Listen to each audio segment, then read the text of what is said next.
It's time for Wawasee Warrior Basketball on 93.7 FM The Mix, with live video online at cpg-tv.com. The Warriors will take on Garrett in Game 1 of the Wawasee Holiday Invitational. Today's broadcast is brought to you in part by Northern Lakes Realty, Pizza King,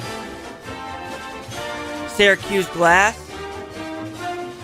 State Farm Insurance Agent Dan Buckman, Lake City Bank, Chubby's Pub and Grub, Brook Point Inn, Syracuse Pizza Hut, Pilcher Shoes, Oakwood Resort, Shop Offs Drive-In, Foil Plumbing, Goshen Home Medical, 1950 Signs and Graphics, and Sox Marina. Now let's take you to the Hardwood TP with today's call. Here is Rhett Copeland and Andrew Mamone. Hello, everybody. Good morning. Welcome inside the Hardwood CP. I'm Rhett Copeland alongside my broadcast partner, Andrew Mamone. We're going to be bringing you the action of today's Wawasee Holiday Invite. First game is Wawasee versus Garrett, two teams that have not played each other in recent history and don't have a lot of history with each other. So they're beginning that history now, writing a new chapter in the book. Welcome into the booth, everybody. Andrew, good to be back with you broadcasting game. I think this might be the first game that we've ever broadcasted together as a duo, it is, and we're not even in high school anymore. Yes, it's a little ironic there, and as long as Garrett and Wawasee are making history, we are as well in our first game broadcasting together. It's definitely going to be a good one here. Like you said, Rhett, they have not seen each other, but they have seen a lot of similar opponents over the years, Wawasee being in the NLC and then Garrett in the NECC. Play a lot of common opponents in Fairfield, West Noble, Central Noble, like that. So even though they haven't seen each other, they have seen how they play against teams they played against. And coming into this game, both of these teams are pretty similar in terms of record and also in the direction of the program. Wawasee sitting at 2-6, 0-1 in their conference. Garrett 1-7, 0-3 in the NECC. So both of these teams off to kind of slow starts so far this season. Looking to get things going here as we get into 2019. Looking to end 2018 on a high note here in the holiday tournament. Wawasee's coming off a big win, though, against a very talented Central Noble team. And you're familiar with them because you went to Fairfield and they're in the same conference. So you've seen Central Noble plenty of times. Yes, I've seen Central Noble many times, and they have definitely improved that program a lot. They used to be not really a team that you would pay too much attention to, and in recent years they have really started to put themselves back on the map, especially in their girls team just winning state this past year. But their guys have done a really great job as well, and Wawasee did get a big win over them in their last game. Wawasee coming off that big win against Central Noble. Garrett's last game was against Leo, where they lost 81-51, so a 30-point blowout loss for the Railroaders in their last contest. So they're looking to switch the direction of the team right now and end 2018 on a good note here in this holiday invite with a lot of talented teams. Also, Lakewood Park Christian and Hanover Central here as well. They'll be in the second game, which will be Mason Gray and Braxton Gray on the call of that one here on the mix. But Garrett looking to get things back. They have been plagued by injuries this entire season. We talked to head coach Brian Leverins, who was just 4-27 in his second year at Garrett, so it's been a tough 2 years for him.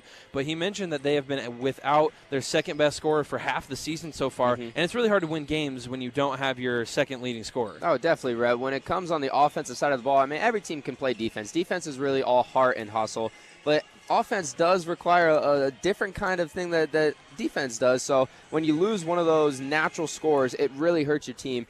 And Garrett just really hasn't had that second guy step up for them, although they still have their leading scorer right now. So he's looking to make some moves for him. I believe that they're looking to rely on number 25, Luke Carey. Is that correct? Kobe Lucarelli, the leading scorer with 11.4 points per game. And the guy they're missing today is Graham Kellum, a freshman guard, actually, who averages 10.8 points per game, and he is not even dressing today. They've got a different player wearing his jersey today, and they are not without him for this tournament, so that'll be a big loss. Well, he's their second leading scorer, and he doesn't have 4 games already on the year, right. So he's definitely had a really good start to his season already. But there is no better time to turn your season around than the holiday tournament. It's a fresh start, a clean slate. These games really don't mean anything in your season except for just some confidence boosters. Wawasee last year definitely in their holiday tournament got a big boost. They beat a really good team in the first game and then fell in a really close game in the championship. So they kind of turned their season around right there. Let's see if both Wawasee and Garrett can do the same here today. Wawasee and Garrett going to be tipping off in a little over 10 minutes here in the first game of the Wawasee Holiday Tournament. It's going to be a good one between the Warriors and the Railroaders. We'll be back with more Wawasee Boys Basketball Holiday Invitational action on 93.7 FM The Mix and CPG TV. Wawasee Warrior Basketball on 93.7 FM The Mix and CPG TV is brought to you in part by Sox Marina on the east side of Webster Lake. Boat storage, service, and sales. Proud supporter of Wawasee Athletics and proud dealers of Trifecta Pontoons, Polar Craft Boats, Mercury, and Tohatsu Outboards. Online at soxmarina.com or at 574-834-2894. Wawasee Warrior Basketball on 93.7 FM The Mix and CPG TV is brought to you today in part by 1950 Signs and Graphics in Cromwell. Get custom solutions to your sign needs, including banners, commercial signs, graphic designs, and vehicles. 1950 Signs and Graphics in Cromwell. On Facebook at 1950 Signs and Graphics. 574-325-0758.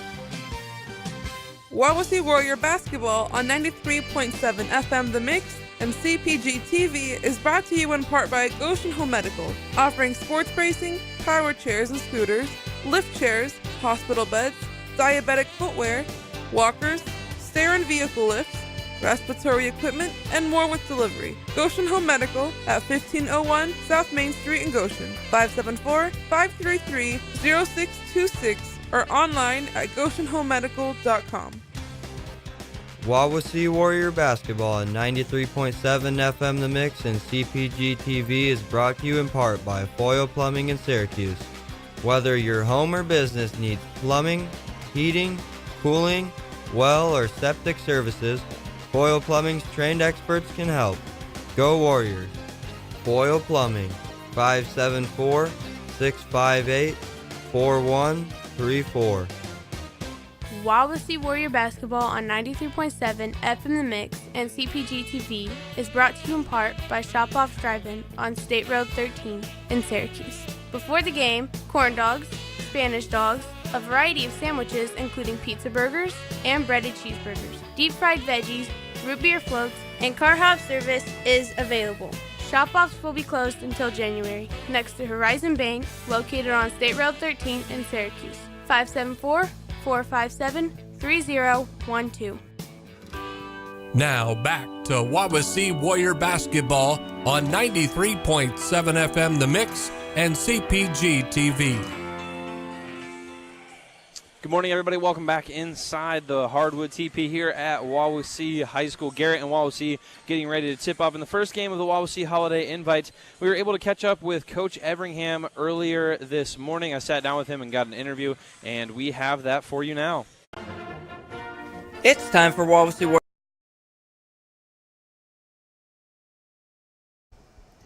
Good morning, Coach. Thanks for joining us today. Glad to be here. So from the beginning of the season to now, how have you seen this team change?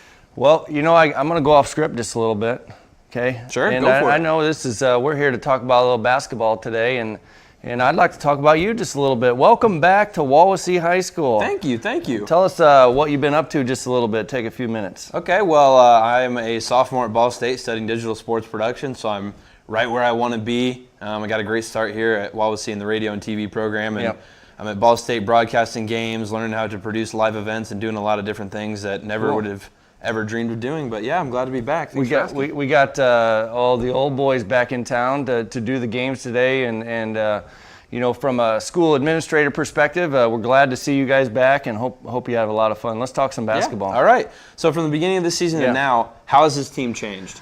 You know, I don't think we've changed a whole lot. We're executing better offensively, and you know, from game 1 and 2, we were getting some really good shots, and so we started out the season, you know, really inexperienced. We have some guys in there that didn't have a lot of varsity experience, and those shots now are becoming more comfortable for us, and the execution of our offense. And you know, defensively, we haven't changed a whole lot. We're just sticking to the basics and really playing tough, solid defense. And so, you know, this tournament's really important today. And I told you before we got on camera, I'm a little nervous because, you know, right around Christmas time and into, the beginning games in January are times when you kind of have a feel for your team. Your team, we are who we are. And so, it's important for us to come out and play really solid today. Coming off of a good win against a very solid Central Noble team, how do you keep that momentum rolling into the tournament today? Yeah, I think just do what we do. We haven't changed a whole lot. We put in a couple additional sets. We got some rest, and I think that's important for our guys to rest a little bit and kind of get geared up for the long haul here in January and February. Obviously Central Noble was a huge win for us, and we executed exceptionally well. We got good shots at the basket, and so it gives our guys a little bit of confidence. We're well rested. So we feel really good going into today, and you never really know when that ball goes up what's going to happen, but I feel like we're in a really good place. So obviously our focus is on Garrett, in that first game, and if we get a chance to play Lakewood Park or Hanover Central in the evening championship game, I think that would be a fun experience for us. So you mentioned being well rested and being in a really good place over this holiday break that the kids have had off from school and some time off from practice. How have you been able to keep them focused and keep them tuned into what is going on here with the basketball program while also being able to give them that time off that they need? Yeah, I think you would think over break your practices are a little longer, but we're just in a spot right now. We just go in and we really try to nail practice in a short amount of time, maybe 90 minutes, max, and then shoot some free throws. But really it's kind of a short spurts. And so we did come in Wednesday, the day after Christmas, and we had 2 hour-and-a-half practices. So we came in the morning, kind of ran off some of that, I didn't run, that food off from the holidays, but the kids got a chance to kind of get some conditioning in the morning. And then in the evening, we worked on some execution type stuff. So I think it's been short and sweet and really focusing in on, fundamentally, we're in a real good place. So it's about execution right now, offensively and defensively. And it's time to go play a couple games and kind of see where we're at. And then we'll have all of next week to get ready for Northwood, our second conference game. How important is it to get a win in this first game against Garrett to build momentum, not only for the second game of the day, but also as you continue on with the season and maybe looking to get a little bit of a win streak going? Yeah, this one's big, and it's not going to be a well-attended game, and so it's big for us just because, playing in a consolation game, at 6 o'clock on your home floor is not one that we probably will get a lot out of, and so obviously we're going to play the game, we're going to play hard if we're in that situation, but to get past this first one and give ourselves a chance, a championship. Last year we had Austin Miller had a three-pointer in the air to beat South Bend St. Joe to win our own tournament. This is the second year for our own tournament, so we really need to get past this first one to give ourselves a chance. And depending on who's there, there'll be a good team there waiting for us. Now, what do you need to do today in order to be successful against Garrett? What are some keys to the game you would say that your team needs to fulfill and complete in order to get a win against a good Garrett team? It's pretty easy possessions. We've been taking care of the ball pretty well, and they have a tendency to turn the ball over, and so we need to win that battle, and it needs to be by a good margin there, where if we can turn the ball over 10 or less times, and if they turn the ball up into the 16 to 22 range, I think we're going to be in good shape in that first game. All right, Coach, thank you for joining us today, and good luck in today's holiday tournament and with the rest of your season. All right, we'll talk to you later. Thank you. About with that, because he said most of it all. He said just trying to build some momentum here against a good Garrett team, and they want to get to the championship because that'd be a lot better for the team and the morale and everything. And he really just wants a big win against a pretty solid Garrett team in the first game. Yeah, and he said that it wasn't going to be a well-attended game, and in this first game, the gym is almost empty here, so that's for sure. But if they get this win in the first game, expect a big turnout for that championship game on their home floor. We're going to go ahead and take a break. Under 5 minutes till tip-off between Wawasee and Garrett. We'll be back with more Wawasee Boys Holiday Basketball Invitational action on 93.7 FM The Mix and CPG TV. Wawasee Warrior Basketball on 93.7 FM The Mix and CPG TV is brought to you in part by Oakwood Resort in Syracuse. Oakwood Resort is offering a fun, busy work environment with a variety of responsibilities available on their team. Ideal for staycations with a seasonal winter rate for the hotel. The Waterfront Restaurant offers fine dining in a casual environment with selections as simple as chicken tenders or more upscale like surf and turf. 574-457-7100 or online at oakwoodresort.com.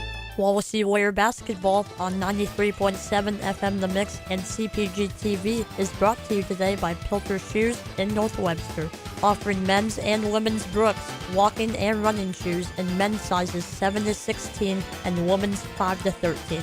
Fitting narrow, medium wide, and extra wide. Pilcher Shoes, helping your knees, hips, and feet problems for over 70 years on State Road 13 in North Webster, 574-834-7463, or online at pilchershoes.com. Wawasee Warrior Basketball on 93.7 FM The Mix and CPG TV is brought to you in part by Syracuse Pizza Hut. Pizza, pasta, wings, desserts, indoor seating for the whole family, online ordering, adult beverages, and all-day delivery in the Syracuse area. Syracuse Pizza Hut on State Road 13, 574-457-8300, or online at pizzahut.com. Wawasee Warrior Basketball on 93.7 FM The Mix and CPG TV is brought to you in part by Brook Point Inn in Syracuse, offering an indoor saltwater pool, romantic getaways, cabin rental, zipline, a weekly yoga and water aerobics class, and facilities for your wedding, private party, or event. Brook Point Inn, just west of Burger King in Syracuse, 574-457-4466, or online at brookpointinn.com. Broadcasting from Wawasee High School at number 1 Warrior Path in Syracuse, Indiana, we are 93.7 FM The Mix, WRWT-LP Syracuse, a Pathways program. Wawasee Basketball on 93.7 FM The Mix and CPG TV is brought to you in part by Chubby's Pub and Grub in Syracuse. Before the game, burgers, wings, fries, pizza, and dinner specials. Chubby's Pub and Grub inside Wawasee Bowl on State Road 13 in Syracuse. Proudly supporting our Wawasee Warrior athletes. Now back to Wawasee Warrior Basketball on 93.7 FM The Mix and CPG TV. Welcome back, everybody, to Wawasee High School. Just moments away from tip-off between Garrett and Wawasee. Not a big crowd here today on hand, Andrew, for this first game, but should Wawasee be able to come away with a win and end up in the championship, you'd think there'd be a bigger crowd there, but nonetheless, Wawasee and Garrett going to square up in a good battle today. You know, even though there's really not that many people here, Rhett, they're still playing on their home court, so Wawasee still does have that home field advantage. They know the rims, they know the area, they know the lines on the court. It is the inaugural season of this new court, though, but they are definitely familiar in being home, even though they don't have the energy from the crowd behind them. And nonetheless, I think Wawasee is going to come out and play a hard game. Coach Everingham talked about having his team prepared over this break, even though they've had some time off. He was really stressing the fact that they have to stay focused while also practicing light. We are going to go ahead and take a break for the national anthem, and that's coming up right now.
All right, we are just seconds away from tip-off between Wawasee and Garrett. But first, let's go ahead and start with the Garrett starting lineup. Starting at guard, a senior, number 20, Sam Farney. At guard, a junior, number 22, Warren Joseph. At guard, a senior, number 24, Paxton Hefty. At forward, the leading scorer on the team, senior Kobe Lucarelli, wearing number 25. And Corbin Yarian rounds out the starting lineup. He is a senior center, and he is the 5 in the Garrett starting lineup. Now we're going to go ahead and give you the Wawasee starting lineup. Starting at guard, a senior, number 14, Ben Hoffert. Starting at guard, a junior, number 22, Austin Miller, the leading scorer for the Warriors so far in the year. Starting at guard, number 30, a senior, Aaron Evans. Starting at forward, number 32, another senior, Josh Slabaugh. And rounding out the starting lineup, number 42, a junior, Ethan Hardy. Teams out on the floor now getting ready for a tip-off. It is the first game of the Wawasee Holiday Invitational. Wawasee and Garrett tipping off. Corbin Yarian in the circle for Garrett and Austin Miller in the circle for Wawasee. A little bit of a size disadvantage there. Austin Miller standing at 6 foot and Corbin Yarian standing at 6'5", so a little bit of a mismatch there, but the tip won by Wawasee, so great job by Austin Miller as he collects the ball from Josh Slabaugh, passes it to the top of the key for Bennett Hoffert, who drives right, passes it off to the wing for Evans. Evans dribbles top of the key back to Miller. Miller drives in, pulls back, swings it to Slabaugh. Slabaugh back to Miller. Wawasee moving the ball around here. Foot on the line. Hardy pulls it. Does not get the shot to go, and the rebound grabbed by Sam Farney. Garrett coming the other way. Lucarelli has it right wing, guarded by Austin Miller. Drives to the basket. Right hand floater. Good. And Garrett's on the board first. 2-0. You know, that was actually solid defense there by Hardy and Wawasee, but Lucarelli just a really nice floater in the lane. A good job of creating his own shot there to get the first bucket of this holiday tourney. Miller with the ball, drives to the free throw line, gives it up for Evans. Evans goes back to the elbow. Miller's open for 3 on the left wing, pulls the trigger, knocks it down, giving Wawasee a 3-2 lead with 7 minutes left in this first quarter of action. Garrett back quickly the other way, and on the drive, Lucarelli gets fouled. It's going to be on Austin Miller on the floor, so Garrett's going to take the ball out of bounds underneath their own basket. We got a substitution here for Wawasee. Number 10, Cam Salazar, is coming in for Austin Miller. And back on that last possession, a beautiful wall screen set by Hardy to get Miller open, who knocked down the open 3. Garrett comes out of their box set, gets the ball in bounds. Farney gets it, swings it to Lucarelli. Lucarelli dribbles back behind the volleyball spiking line, drives on the right side of the hoop, puts up a shot, spins out, ball still loose. Grabbed by Garrett, and the shot good by Warren Joseph. Right place, right time as he grabs a loose ball and puts it in. And going back and forth here a little bit early on, 6.5 to play in the first quarter. Garrett up 4-3.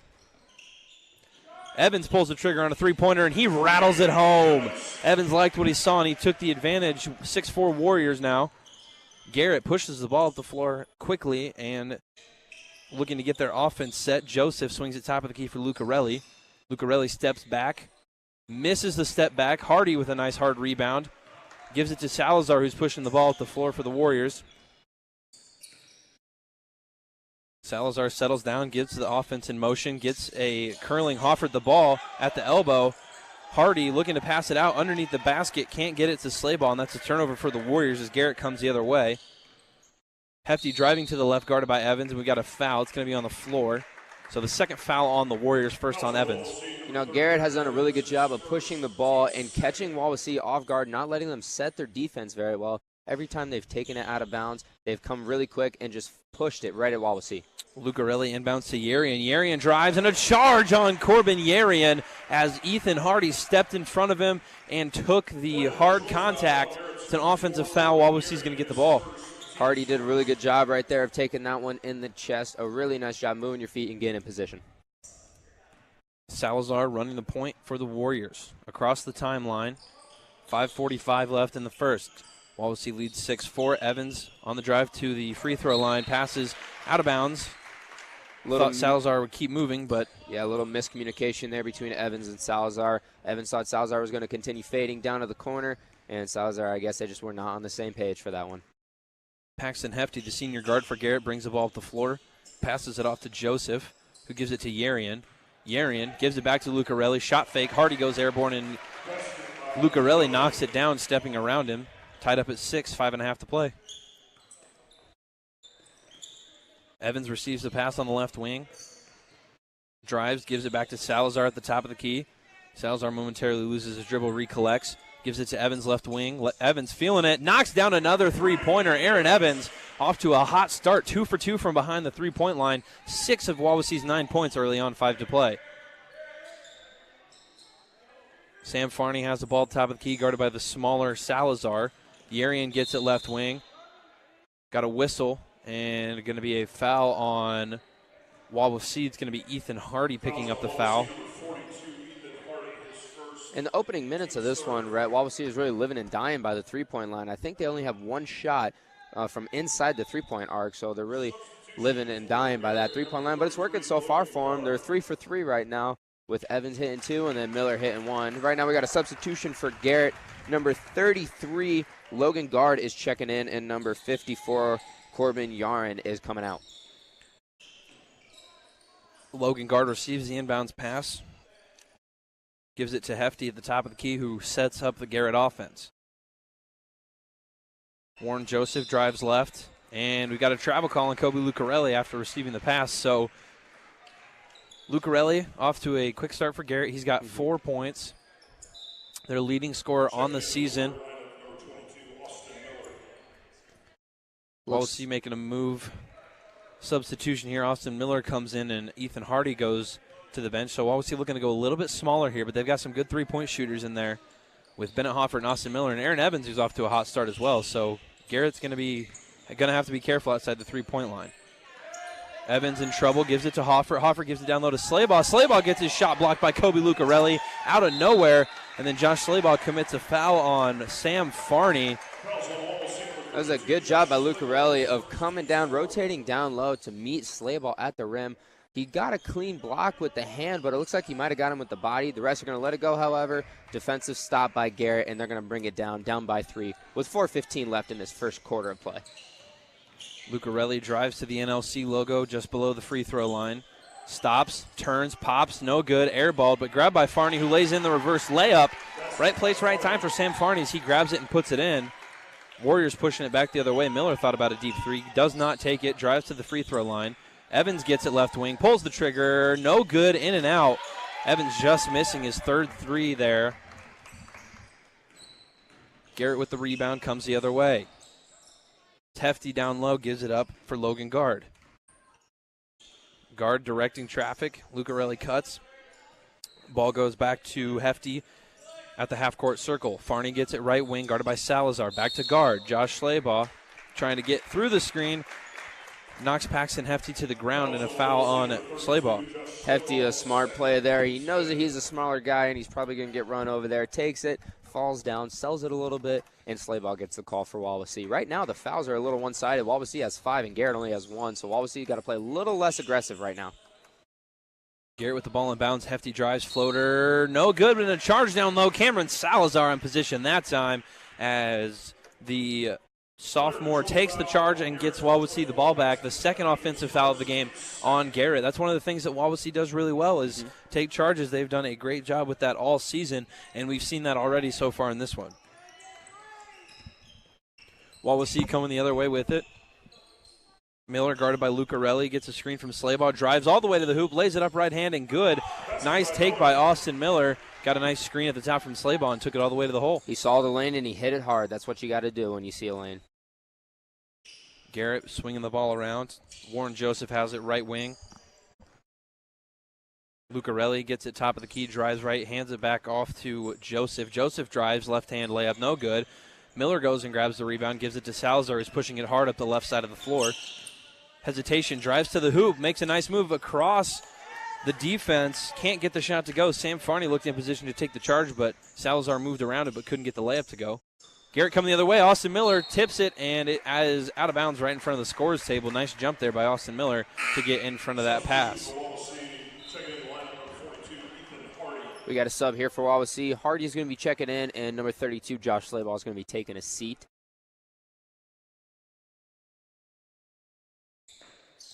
Garrett has done a great job taking care of the ball so far.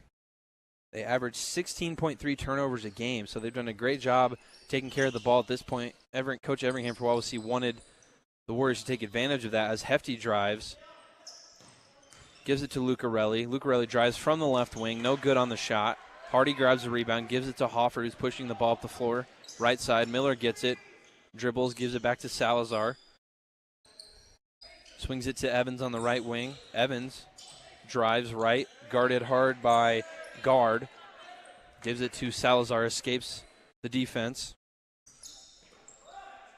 Miller gets it left wing, thought about the three, gives it up to Evans on the right side now. Miller pulls it top of the key three, knocks it down, nothing but nylon. And Wawasee's extended their lead to 14-8 with a minute and a half left in the first. 4 of 5 to start out this game from the three-point line, Rhett. Wawasee's doing a great job of knocking them down from deep. Lucarelli with a vicious crossover move on Austin Miller, gets the bank shot. The bank is open on a Friday morning as Lucarelli goes off the glass to get his 6th point of the game. I'm really impressed with this Lucarelli kid being able to create his own shots. 14-10, Wawasee leads with a minute 15 left in the first. Miller gives it to Evans. Evans pulls the trigger top of the key, no good. Rebound grab by Logan, guard for Garrett. Line drive on that three-pointer, just didn't put his legs all the way into it. Hefty slows it down for the Railroaders. Across the timeline, guarded by Evans. Passes left for Lucarelli. Under a minute left to play in this first quarter. Lucarelli drives, no good on the left side. Glass, rebound by Hoffert. Hoffert passes up ahead for Hardy. Hardy grabs it close to the boundary, swings it back out for Miller. Miller pulls the trigger on a three and knocks it down. Great transition offense by the Warriors as they extend their lead to 7 points with 38 seconds left in the first quarter. Miller's got 11 points already in this first quarter, 11 of Wawasee's 17. Pass down low. Warren Joseph collects, kicks it out to Hefty. Three-pointer on the way. No good, rattles around. Miller tipped it away from Warren Joseph, and Hardy grabs the rebound. Salazar bringing the ball to the floor slowly with 20 seconds left in the first. Wawasee leading 17-10. They'll try for the last shot. Everingham barking commands on the sideline to his team. Hoffert receives the pass, gives it to Evans. Wawasee just cycling through things here. 6 seconds. Miller gets fouled. It's going to be a side out for the Warriors with 5.7 on the first quarter clock. So nearing the end of the first here, Wawasee leading 17-10. We got a substitution here for Garrett. Number 24, Hefty is checking out, and number 12, Jarrett Bailey is going to be seeing his first minutes of the game with 5 seconds left in this first quarter. Austin Miller's off to a hot start with 11 points as Salazar gets the ball and bounce to Hardy. Evans has it. Three-pointer on the way. No good. Rebound up. Hardy puts it up, and no good. In and out on the shot. Hardy grabbed the missed shot and tried to get it up at the buzzer. No good. But at the end of the first, Wawasee leads at 17-10. They're off to a hot start. We'll be back with more Wawasee Boys Basketball Holiday Invitational action on 93.7 FM The Mix and CPG TV. Wawasee Warrior Basketball on 93.7 FM The Mix. And CPG TV is brought to you in part by Lake City Bank, serving Indiana with 49 offices. We are proud to support all of our Wawasee Warrior teams.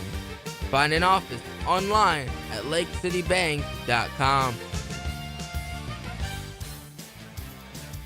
Wawasee Warrior Basketball on 93.7 FM The Mix and CPG TV is brought to you today by State Farm Insurance agent Dan Buckman behind Syracuse Glass. Like a good neighbor, State Farm is there. Online at dan4insurance.com. Go Warriors! Now back to Wawasee Warrior Basketball on 93.7 FM The Mix and CPG TV.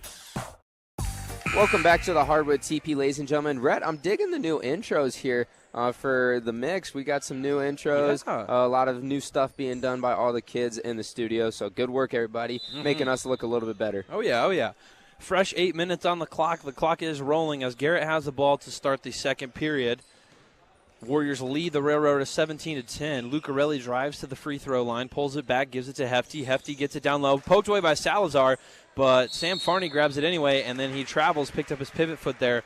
So a turnover by Garrett, like I mentioned earlier in the broadcast, they averaged 16 a game, and that is not a good number. So Garrett really wanting to limit those. Coach Brian Leverance for the Railroaders did say in our pregame discussion that it's just smart plays and being careful with the ball, and Garrett has done a good job of that so far, barring that one possession right there. Salazar guarded by Jarrett Bailey, the junior, into the game at the break. Miller with the turnaround J, no good. Hardy goes up and can't corral the rebound. Ball still loose. Hoffert dives for it and grabs it, and we're going to have a foul on the play. Loose ball foul on Garrett, so the ball loose for a while, and Wawasee ends up benefiting from it. It's the fourth foul of the game on Garrett, and Wawasee's going to have it with 7:21 to play. Great hustle by Wawasee, but I'm not a fan of the foul call. Both guys were fighting for it. There wasn't really that much contact. Both of them kind of dove for it, so you just kind of want to let that one play out. Miller drives to the top of the key, pulls it back. Salazar has it, dribbling, gives it to Miller. Miller with 11 points so far, steps inside the 2-point line, puts up a shot, no good. Thought he got fouled. Hardy fighting for the rebound. Leveren's unhappy with that. Evans to the hole, lays it up and in. Nice pass fake there. Wawasee goes up 19-10 with 6:53 left in the second quarter. Garrett slowing it down. Coach Leveren's calling out the play. Jarrett Bailey goes left, spins back, guarded by Evans, passes down low to Yarian. Yarian guarded by Hardy. Hook shot, no good. Ball still loose. Farney grabs the rebound. Another offensive board there for Garrett. You know, I've noticed Garrett, they do a lot of one-on-one on offense. Lucarelli going one-on-one here. Another case of it. Lucarelli drives inside, pulls it back, and knocks it down. They have some talented offensive scorers, right? They're just really not passing the ball as well as Wawasee. Wawasee is setting a lot more screens, getting a lot of guys more open. Garrett's just going one-on-one with whoever their guy is. Salazar drives, stops at the free throw line, hands it off to Evans. Evans hands it off to Miller. Miller drives to the NLC logo. Floater, no good. Ball loose down low, out of bounds. It's going to be Garrett ball, so Miller unable to hit the shot, and the ball knocked out of bounds. Railroaders will have it with 5:55 left on the second quarter clock. Garrett trails Wawasee by 7. All of Wawasee's 19 points have been scored by either Miller or Evans, and both of those two are doing the large majority of shooting here. I'd like to see them try to set some screens and get some of their teammates open. Farney guarded by Salazar. Goes right, hands off to Lucarelli.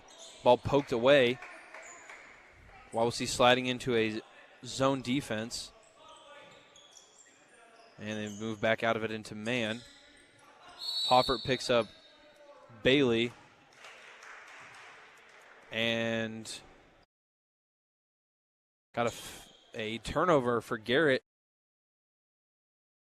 Looks like Paxton Hefty, I think, ran out of bounds as the call. And came back in and touched the ball. So a turnover for Garrett. Wawasee comes the other way with it. Evans corrals a wild pass from Hoffert. Tries to give it to him, and he does, but there is a foul as Hoffert was trying to drive.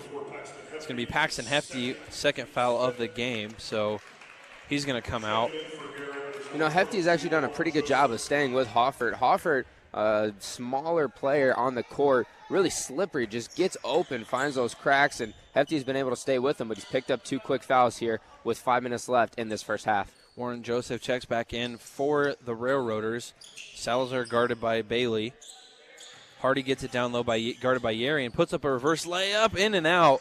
Lost control of it, but was able to regain it, but could not finish the shot. So Garrett comes the other way with it, trailing 19-12, 4:51 left in the second. Hoffert picks up Warren Joseph, rather.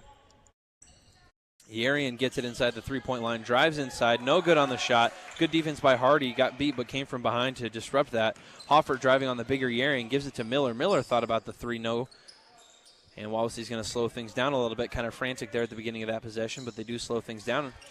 Salazar with it, gives it to Evans, left wing. Evans gets it down low to Miller. Miller looking to go post, gives it to Hardy. Hardy pulls the trigger on a three-pointer, high arcing, bangs it home. Back iron and down. Hardy, his first points of the game. He's got 3. Wawasee leads by double digits now, 22-12 with 4 minutes left in the second. Evans pokes the ball away from Bailey, but goes right into the hands of Lucarelli, who steps back looking to get a shot off. Can't, gives it down low to Farney instead. Farney guarded by Salazar. Salazar smaller than Farney, but doing a good job, but Farney uses his size and hits a turnaround jumper, and it rolls around and goes down. 3:45 left in the second. Wawasee leading by 8. Hardy receives the pass at the top of the key. Surveys his options. Gives it to Hoffert, who floats into the middle of the lane and pulls the trigger, knocks down the mid-range jumper from the NLC logo. Hoffert so smooth with that shooting motion, puts Wawasee back up by 10, 3.5. Beautiful lefty going to his side there, dribbling to the middle of the lane and putting it up over the defender. Great move there by Hoffert.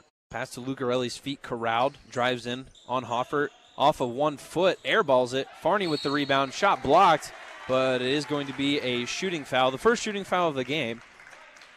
Man, Farney has been all over the glass today on both the offensive and defensive side here for Garrett. I'm not quite sure exactly how many rebounds he's got, but he's got to be getting up there. He's doing a really good job of corralling all those rebounds, and right now he's got a chance to cut into this Wawasee lead. Farney misses on the first free throw, high arcing but rattles off. Got some action down here at the scores table. Number 40, Michael Hammer is going to be seeing the floor for the first time here today as Hardy is going to be checking out. I believe that was Hardy's second foul of this first half, so he's going to be taking a seat here. Second free throw swishes home. There's a substitution. Logan Guard comes back in for Garrett, and Farney goes to the bench. So Logan Guard comes back in. 2.3 points per game for the Railroaders, so not a big contributor. Wawasee with the ball on offense. Salazar gets it left wing, drives hard on Bailey, pulls it back, gives it to Evans. Evans drives, puts up a floater, short, goes after Hammer, goes after the rebound, cannot get it. Garrett comes the other way. It's Joseph gives it to Bailey on the right wing. Bailey gives it back to Joseph. Joseph passes it down for Yarian, who wasn't looking, and Michael Hammer got beat down low as Yarian finishes. And Garrett trimming this lead back to 7 points, 24-17, 2:20 to play. Wawasee leads. Miller goes left, gives it to Salazar. Salazar comes back to his right at the free throw line, gives it to Evans. Thought about the three, no. Pulls it back, gives it to Salazar. Salazar on the deep left wing goes back to the top of the key near the half-court circle. Wawasee looking to make something happen. Hammer goes out and gets it, hands it off to Miller. Hammer cuts to the basket. Miller goes into the elbow and knocks down the elbow jumper. And Wawasee goes ahead and takes a full timeout, so we will as well. We'll be back with more Wawasee Boys basketball holiday invitational action on 93.7 FM The Mix and CPG TV. Wawasee Warrior Basketball on 93.7 FM The Mix and CPG TV is brought to you in part by Syracuse Glass, offering custom frame mirrors, shower enclosures, residential and commercial window glass, custom glass for furniture, and auto glass repair and replacement for over 25 years. Syracuse Glass next to Burger King on State Road 13, 574-457-5516. Now back to Wawasee Warrior Basketball on 93.7 FM The Mix and CPG TV. 1:56 left on the second quarter clock. Wawasee 26-17 advantage over Garrett. So far in this game, it's been Austin Miller doing everything for Wawasee. He's got 13 of their 26 points. And for the Railroaders, it's been Kobe Lucarelli, just as we suspected, leading the team with 8 points. You know, I'd really like to see from Wawasee a couple more post touches here in this next couple of possessions. Every time they've gotten those post touches, they've gotten some open looks, and then they've also gotten a three-pointer. It looks like Wawasee's coming out in a full-court press, and Garrett is going to take a timeout and talk it over here. But Wawasee, if they can get the ball into the post, it spreads them out a little bit more. They're not very big down low, so, you know, they're not really trying to look to go one-on-one in the post, but they're trying to spread everybody else out, get some open shots, maybe get some people crash in, kick it out for a three. So I'd like to see some post touches here. Although Wawasee is going a little bit small now. They've got number 20, a sophomore, Ethan Carey, checking in for him. Ethan Carey has 4 minutes and 54 seconds of total playing time this entire season, so kind of surprising to see him here in this situation. But Everingham trying to get his guys some minutes in this holiday tournament. It's going to be a long day once they keep some guys fresh for the later game. Garrett on offense, looking to get things going. Salazar guarding Joseph. Joseph gives it to Lucarelli, who's guarded by the smaller Ethan Carey. Carey doing a great job staying with him. And Lucarelli just backs him down and lays it in. Nothing Ethan Carey can do about that. Significant size advantage for Lucarelli in that situation. Wawasee coming the other way with it. Carey gets the pass left wing. Jab step, swings it to Salazar. Garrett rotating nicely on defense.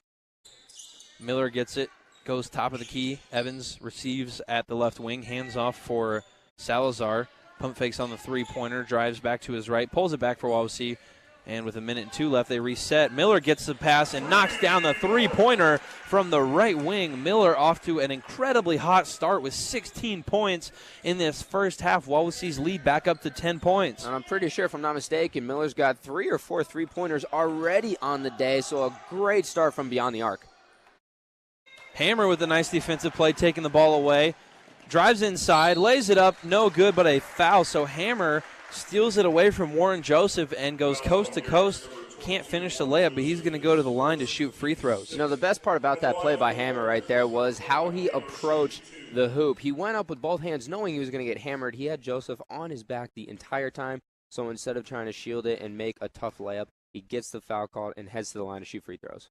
Hammer knocks it down, gets the first one to go, makes him 2 of 3 on the year for free throws.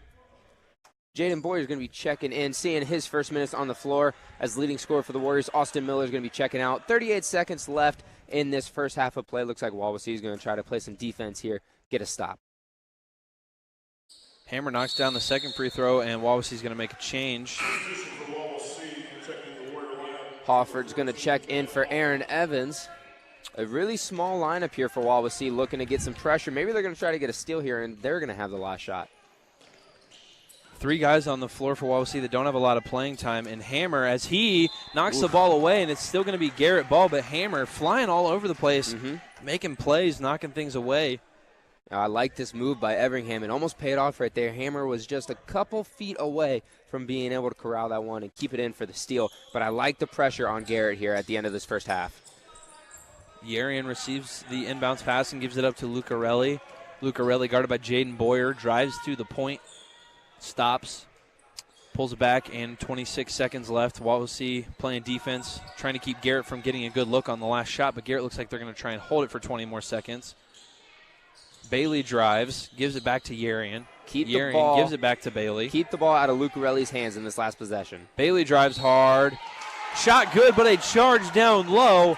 Bennett Hoffer steps in and takes the charge. 11 seconds, and Wawasee takes over. Miller's going to check back in for Wawasee, give him some offense, maybe hit a buzzer beater here. But there's a good thing that they don't have the charge line in high school, Rhett, because Hoffer really was completely underneath the basket when he took that charge. He did take it right in the chest, but if there was a charge line, that one wouldn't have even been close.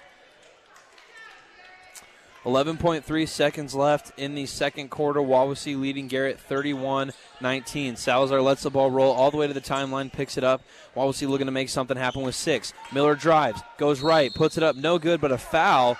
So Miller drives hard, and a foul called as he's going to go to the line to shoot 2 free throws with Wawasee up by 12. Miller's going to get a chance to add to his tally already on the day. However, they left Garrett 4.5 seconds to potentially get a shot off here.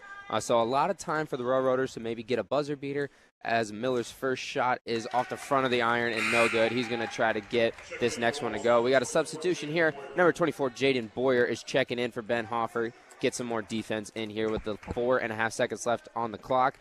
Miller goes through his routine. Knocks it down. And another substitution for Wawasee. Hardy comes in. He's going to check in for Michael Hammer. Wawasee's going to play back.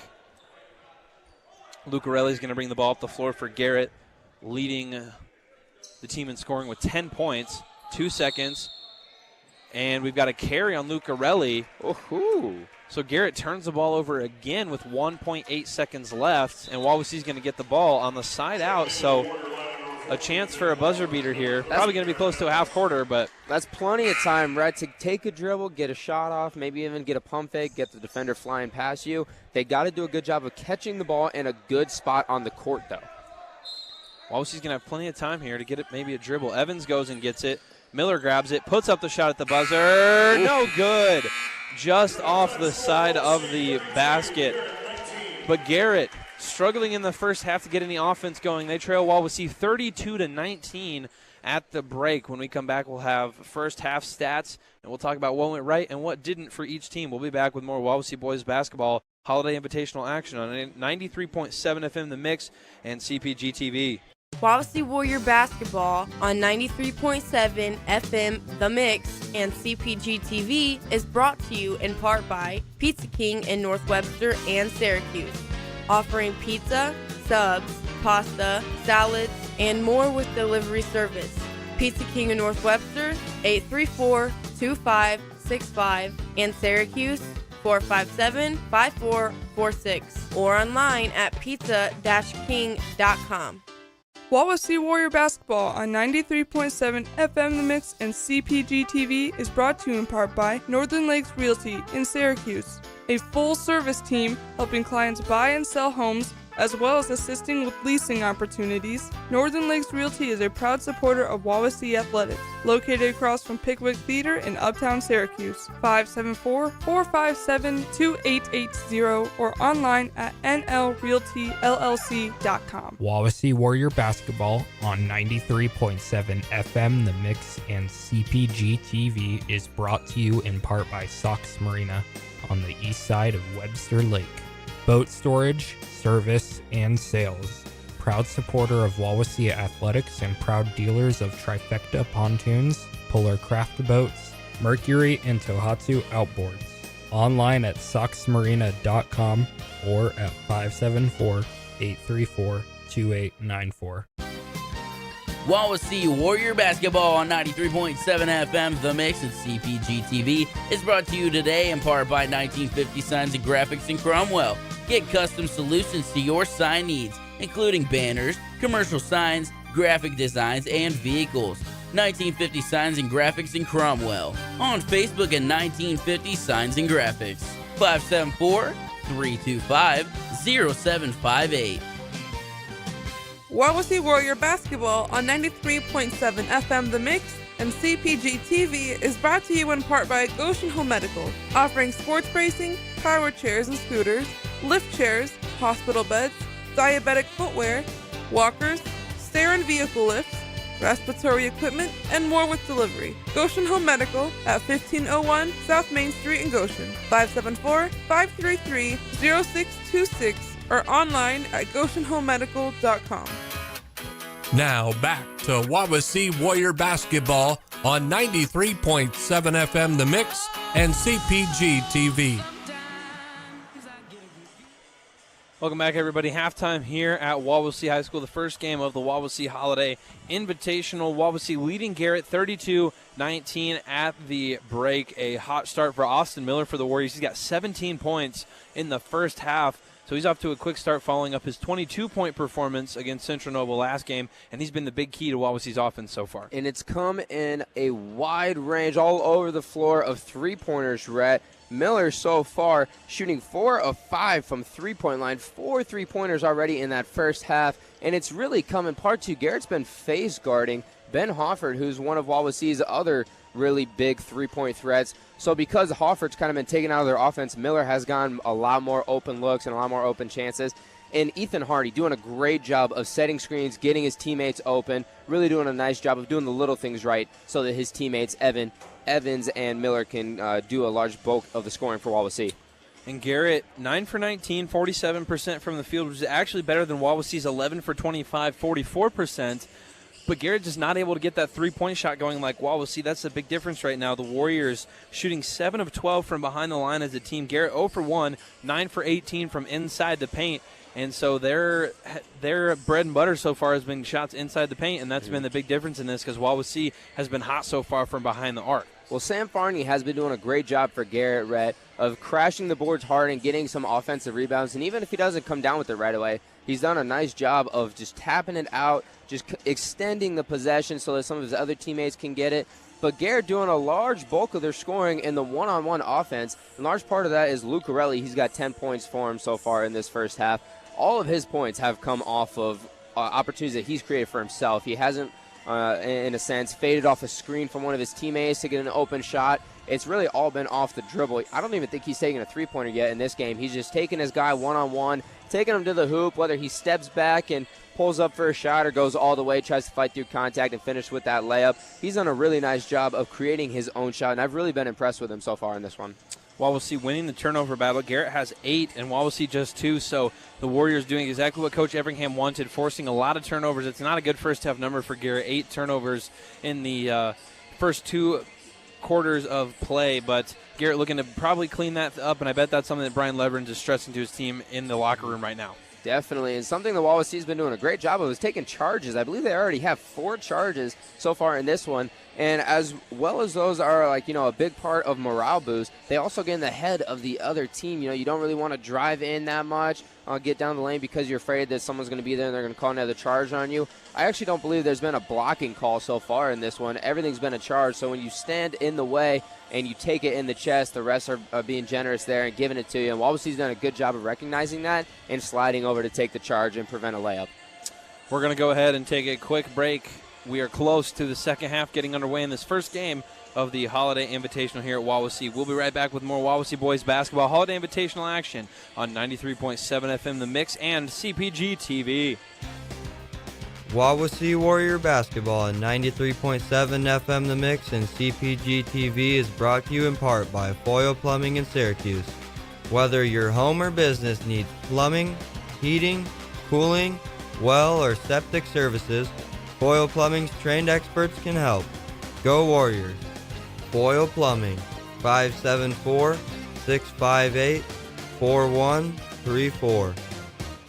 Wawasee Warrior Basketball on 93.7 FM The Mix and CPG TV is brought to you in part by Shop Off Drive-In on State Road 13 in Syracuse. Before the game, corn dogs, Spanish dogs, a variety of sandwiches including pizza burgers and breaded cheeseburgers, deep fried veggies, root beer floats, and car hop service is available. Shop-offs will be closed until January, next to Horizon Bank, located on State Road 13 in Syracuse. 574-457-3012. Wawasee Warrior Basketball on 93.7 FM The Mix and CPG TV is brought to you in part by Oakwood Resort in Syracuse. Oakwood Resort is offering a fun, busy work environment with a variety of responsibilities available on their team. Ideal for staycations with a seasonal winter rate for the hotel. The Waterfront Restaurant offers fine dining in a casual environment with selections as simple as chicken tenders or more upscale like surf and turf. 574-457-7100 or online at oakwoodresort.com. Wawasee Warrior Basketball on 93.7 FM The Mix and CPG TV is brought to you today by Pilter Shoes in North Webster, offering men's and women's Brooks, walking and running shoes in men's sizes 7 to 16 and women's 5 to 13. Fitting narrow, medium wide, and extra wide. Pilter Shoes helping your knees, hips, and feet problems for over 70 years on State Road 13 in North Webster. 574-834-7463 or online at piltershoes.com. Wawasee Warrior Basketball on 93.7 FM The Mix and CPG TV is brought to you in part by Syracuse Pizza Hut. Pizza, pasta, wings, desserts, indoor seating for the whole family, online ordering, adult beverages, and all-day delivery in the Syracuse area. Syracuse Pizza Hut on State Road 13, 574-457-8300 or online at pizzahut.com. Now back to Wawasee Warrior Basketball on 93.7 FM The Mix and CPG TV. Back in Syracuse, Indiana, the site of today's Holiday Invitational hosted by the Wawasee Warriors. And they are taking it to Garrett right now, 32-19. A great first half of offense for the Warriors. It'll be interesting to see if they can sustain it. Andrew, if you are head coach John Everingham for Wawasee, what are you saying to your team at halftime? Keep doing what you're doing, guys. They're doing a really good job of getting each other open. Like we said earlier, Garrett's doing a lot of one-on-one stuff. Wawasee's really working well as one unit right now, getting each other open. I would like to see them get some more post touches, though, maybe kick it out, maybe go one-on-one in the post, but they're doing a really good job, and they really don't need to sustain how well they performed offensively in that. They just need to prevent Garrett from coming all the way back. They have a really good lead right now. They just want to keep that one in the second half and hold on so they make it to the championship game tonight. If I'm Garrett head coach Brian Leverins, I'm saying, guys, we got to have more hustle out there. Garrett not doing a great job getting those rebounds, going after them hard, diving for loose balls. Just a general lack of effort. Could be, a little bit of this whole early morning type of thing. Mm-hmm. Garrett having to drive here and early in the morning might not be the best for them, but Not if I'm Coach completely Leverins, awake. I'm asking for more effort, more hustle, and more heart out of my team right now because down by 13, this game might seem out of reach, but really it's not. All it would take is a little bit of just chipping away here and there, and Garrett could be right back in this. Garrett needs to be really aggressive here defensively and force, I hate to say it, but force Wawasee inside the three-point line, try to contest some layups, but do not let them get some open threes. It looks like Garrett's going into a 3-2 zone here. Actually looks like they drop back down into a man-to-man. Slaybaugh drives for Wawasee, gives it to Evans, who gives it to Salazar, who drives inside and gives it back out to Hoffert. Hoffert gives it back to Slaybaugh, who swings it back. Miller grabs the top of the key. Garrett looking to trap here. Evans in trouble. Cross-court pass to Slaybaugh. Slaybaugh grabs it, drives in, lays it up and in. Slaybaugh breaks the press there and gets it inside and lays it up and in for the first basket of this second half. I like the new look defensively for Garrett, though. A good job of coming out in the second half and throwing something new at the Warriors. Hefty with it at the top of the key. Drives in, kicks it back out to Bryce Wilson, who we haven't seen yet this game, but is in for Garrett right now. And a whistle and a foul on Cameron Salazar. 7:08 left in the third. Wawasee with a 15-point lead, 34-19. Two new starting lineups here for the second half for both Wawasee and Garrett, as Salazar is starting for Wawasee and then Bryce Wilson for Garrett. Wilson's a senior, though, so he has had some experience. Let's see if he has an impact here in the second half. Hefty gets it left wing, gives it to Wilson, who's guarded by Salazar. The 10s matching up. Farney gets it down low, puts up a shot, and that's his first missed field goal of the game. Farney misses the shot, and Evans grabs the rebound and brings it up the floor for Wawasee. Hoffert pulls it from deep, no good. Evans grabs a long rebound there. Hoffert didn't quite get his legs into that one, missed it short off the front of the rim, and Wawasee's going to bring it back and slow it down with 6.5 left in the third quarter. Salazar gets it inside, kicks it to Slaybaugh, who gives it up for Hoffert. Hoffert pump fake drive inside, and the rim treats him nicely as the shot goes down after bouncing around a couple times. So Wawasee off to a quick start, 36-19 they lead with 6:20 left in the third. Garrett looking for their first basket of this half still. Lucarelli has it top of the key, guarded by Hoffert. Lucarelli back in the smaller Hoffert down. Step back shot, banks it up and in again. Hoffert not giving him any room. Lucarelli just does a great job. Wawasee getting pressed here. Gonna have to break the timeline soon, and they do. Evans gets it, puts it down low, and Yarian just takes it away. A little bit of an errant pass there by Evans, not really passing to anybody. As Garrett comes quickly the other way, Bryce Wilson driving inside. Puts up a shot, no good. Garrett calling for a foul, but I think Bryce Wilson might have just tripped on his own there. Kind of just chucked the ball out of bounds. Wawasee forcing another turnover as they quickly break the timeline. Evans drives inside, puts up the shot, no good. Ball tipped out of bounds, and it's going to stay here with Garrett. Actually, that's going to be Wawasee ball. They're going to have it down at the baseline. Substitution here. Slaybaugh is going to take a seat for the Warriors as Hardy is seeing his first minutes of the second half. Wawasee gets the ball inbounds. Hoffert swings it to Evans. Wawasee really slowing things down here with this 36-21 lead. Salazar receives the pass, swings it to Hardy, left corner. Hardy drives, gives it back to Salazar. Goes right with it, gives it to Miller. Miller, guarded by Lucarelli, turns it over. Lucarelli going the other way. Miller with a nice play to hit the ball, but Lucarelli finishes through the contact. So Lucarelli with 14 now in this one. Wawasee leading by 36-23, 4:57 left. Trying to break the press here. Miller gets it across the timeline.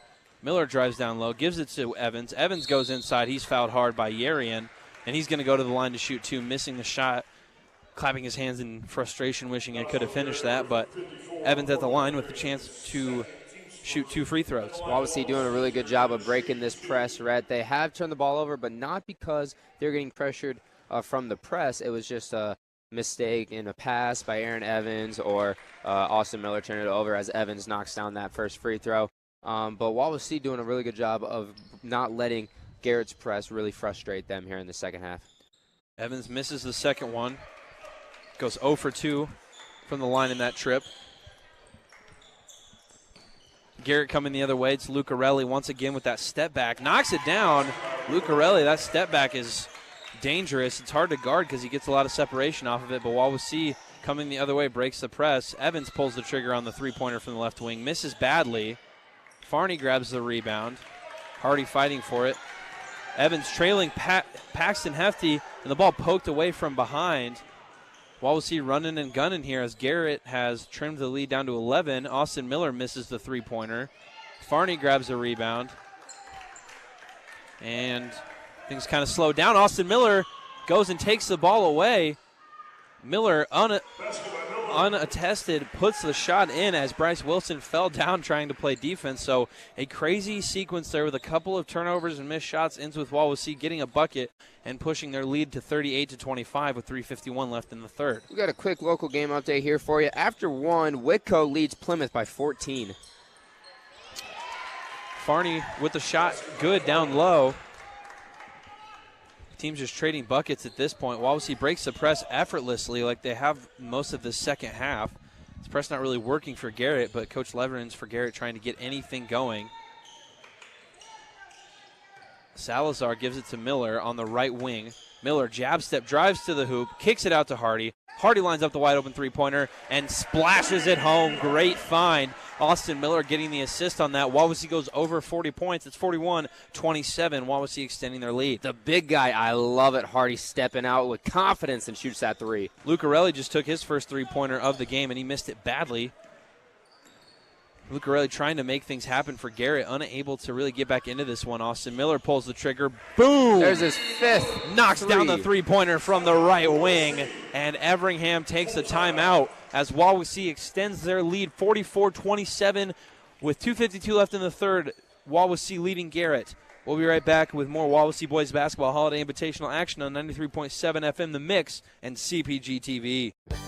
Wawasee Warrior Basketball on 93.7 FM The Mix and CPG TV is brought to you in part by Brook Point Inn in Syracuse, offering an indoor saltwater pool, romantic getaways, cabin rental, zip line, a weekly yoga and water aerobics class, and facilities for your wedding, private party, or event. Brook Point Inn, just west of Burger King in Syracuse, 574-457-4466 or online at brookpointinn.com. Now back to Wawasee Warrior Basketball on 93.7 FM The Mix and CPG TV. Back inside the Hardwood TP, Wawasee leading Garrett by 17 points. 2:52 left in the third period. Wawasee coming out hot so far in this second half. Austin Miller on fire today. He's got his jersey number right in points, number 22. That used to be my number too. I guess it's just a lucky number. But Miller's having himself a day right now. 5 3-pointers, 5 knocking him down behind the arc. A great shooting performance here by Austin Miller. Miller had a nice night the other day against Central Noble and a big win for the Warriors as Aaron Evans pokes the ball away from Lucarelli. Evans looking to go to the hole by himself. Goes right side. Nice move. Goes across the defense and lays it up and in. And the Warriors feeling it right now. They're up 46-27 with 2.5 to play in the third. Garrett struggling to get anything going as Wilson knocks down the shot, of course, as soon as I say that. Wawasee 46, Garrett 29, 2:15. Pass out of bounds, and the ref on that side doesn't think he got a good angle on it, doesn't know what to call here. I think that's out of bounds on Wawasee. I don't think Garrett ever touched that. That should be Garrett's. Well, Garrett did touch it, Rhett, although it went off of Hardy last. A good call there by the referees, getting the right one. Garrett's going to take the ball. And Lucarelli here, he's just trying to do too much for himself. They got to trust each other as a team. Same thing on that last possession. Warner went all by himself, the point guard. Didn't even give it up, so they really got to do a better job of sharing the basketball as a team, try to get themselves open without trying to create something. Bryce Wilson passes it left wing for Hefty. Hefty guarded by Evans. Ball swung to the right. Wilson pulls the trigger on a three-pointer and splashes it home for Garrett. Great job on that possession. A lot of ball movement, a lot of player movement, and it led to an open three in the corner for Warner. Wawasee breaks the press. Hoffert has it, gives it to Evans. Evans thought about the 3, no. Slaybaugh drives in, has his shot blocked. Ball loose, tipped, grabbed by Logan, guard for the Railroaders. Garrett bringing it up the floor. Hefty gets it in the corner, drives, stops, and traveled there. Turnover for Garrett, another one on the game. So Garrett playing a little bit fast. And when they've done that, it's led to some turnovers. Might need to look at slowing things down here. Wawasee looking to break the press.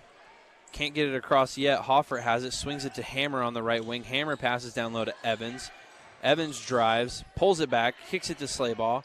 Slaybaugh goes right, gives it back to Evans. Evans tries from the left corner and buries it home. Wawasee feeling it from behind the arc today. When they're feeling it, they are a tough team to beat.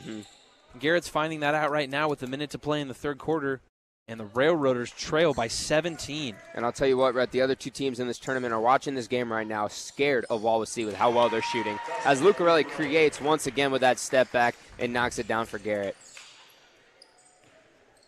If I'm one of these other teams, Lakewood Park or Hanover Central, watching this game, I really, really do not want to see Kobe Lucarelli later today. Nope, that's for sure. And they also they don't want to see Wawasee as a team because all of them have been shooting well. Even the big guy, Hardy, stepping out behind the three-point arc and knocking down 2 shots. The real key here, though, for Everingham is to keep one of his seniors, Ben Hoffer, who's one of their big scorers, a really big three-point shooter. He's been a little bit quiet this game. It's because of the amount of attention he's drawn from Garrett. Garrett has been face guarding him all game, and he hasn't had much of a look. They're really going to want to make sure that he stays focused for tonight's game. Had a little bit of a break there as Garrett subbed in some players. Jarrett Bailey checking in. Also, Logan Guard comes in for the Railroaders. Jaden Boyer in for the Warriors. So they're going with a small lineup here. Boyer gets it in the half-court circle with 15 seconds left in the third. Wawasee going to hold it for the last shot. Hammer goes and gets it, hands it off to Evans. Evan looks to get out of the trap. Boyer has it, gives it to Slaybaugh down low. And the basket good by Slaybaugh. Chalk it up for Boyer for the assist. 1 second. Floater from the three-point line, no good by Paxton Hefty. And Wawasee with a hot third quarter of action leads 51-34 going into the fourth. We'll be right back with more Wawasee boys basketball holiday invitational action on 93.7 FM The Mix and CPG TV. Wawasee basketball on 93.7 FM The Mix and CPG TV is brought to you in part by Chubby's Pub and Grub in Syracuse. Before the game, burgers, wings, fries, pizza, and dinner specials. Chubby's Pub and Grub inside Wawasee Bowl on State Road 13 in Syracuse. Proudly supporting our Wawasee Warrior athletes.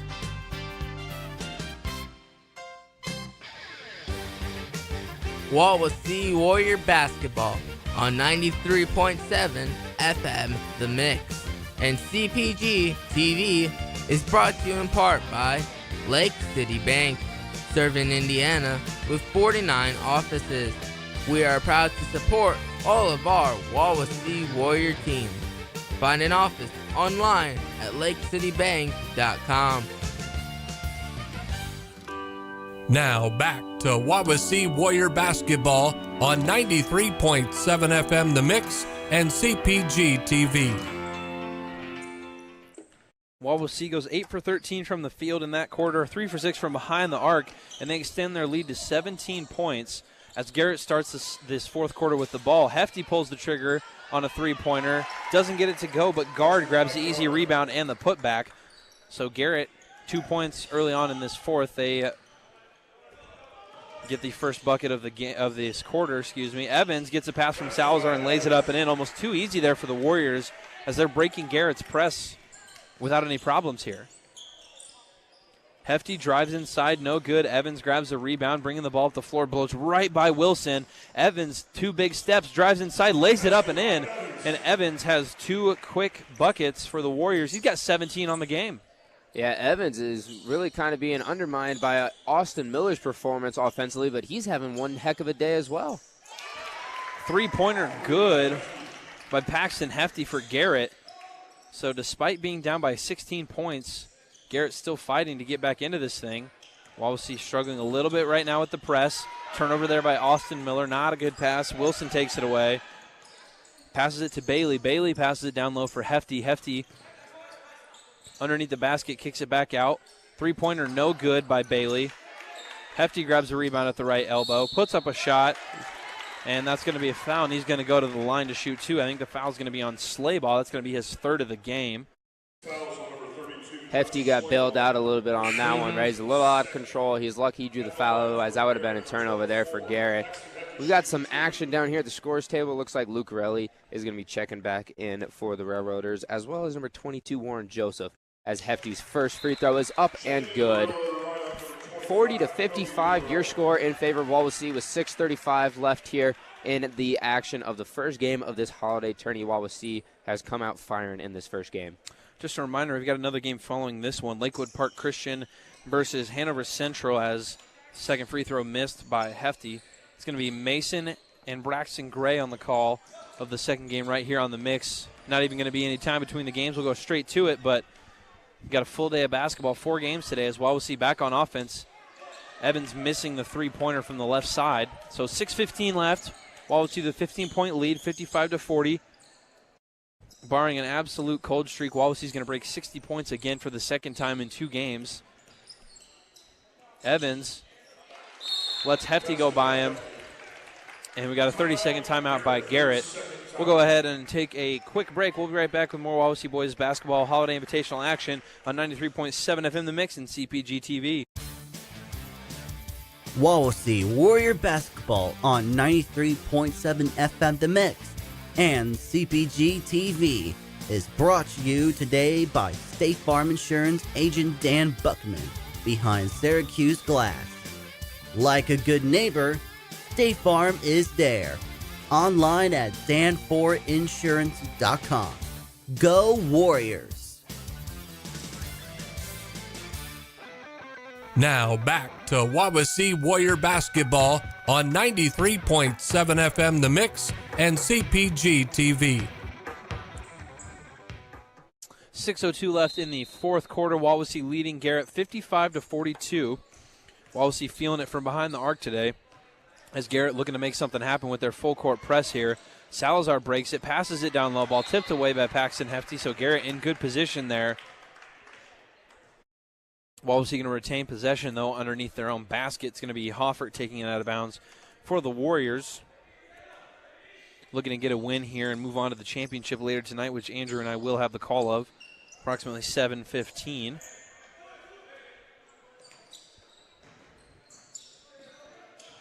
Wawasee looking to make something happen on offense. Salazar has it down low, kind of gets a trickling pass out to Hoffert, who swings it right for Miller. Miller gives it to Evans with 17 on the game. Evans gives a short pass to Hoffert just inside the three-point line. Hoffert gets it back from Salazar. And this looks a little familiar, Rhett, to last year. Wawasee going in a little bit of a stall here, trying to waste some time, get some time off that clock, as they've got a pretty big lead. Pretty big lead in this one, as we got a ball tipped out of bounds, but actually it's going to go off of Wawasee, so Garrett is going to force a turnover here and get the ball back. Garrett with a chance to get this lead down to 10 points on this possession, possibly. Paxton Hefty checks back into the game for Bryce Wilson. Another local game update. Whitco at the half is now trailing Plymouth 30-32. Close one over there, as Miller runs into the passing lane and tips the ball out of bounds. Going to stay with Garrett. Railroaders trying to get things back in order here, down by 13 with 5 minutes left. 5:07 to be exact in the fourth quarter. Following this game, it'll be Lakewood Park and Hanover Central going at it. Right here on the mix, we'll have the call for you as Lucarelli drives and misses short on the shot.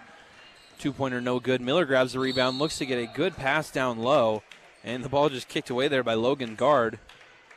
Hard and high as that ball goes out of bounds. Wawasee's going to keep it. An interesting stat here for you, Rhett. Lucarelli obviously has been doing the bulk of the scoring here for Garrett, but he's also been taking a lot of the shots. He has about 10 or 12 more shots than the next player on his team. So Lucarelli is in large part Garrett's one and only source of offense here today. Wawasee getting a lot of penetration on offense, but choosing to pass it out instead and slow things down, as Hoffert has it in the right corner and goes to the top of the key with the pass. It's Miller. Miller gets it down low to Slayball. Slayball corrals it, kicks it back out to Miller. Miller pulls, pump fake, gives it to Slayball, who drives hard, too hard on the layup, misses the shot. Salazar pokes it away, but Guard grabs it again. Fortunate bounce for the Railroaders.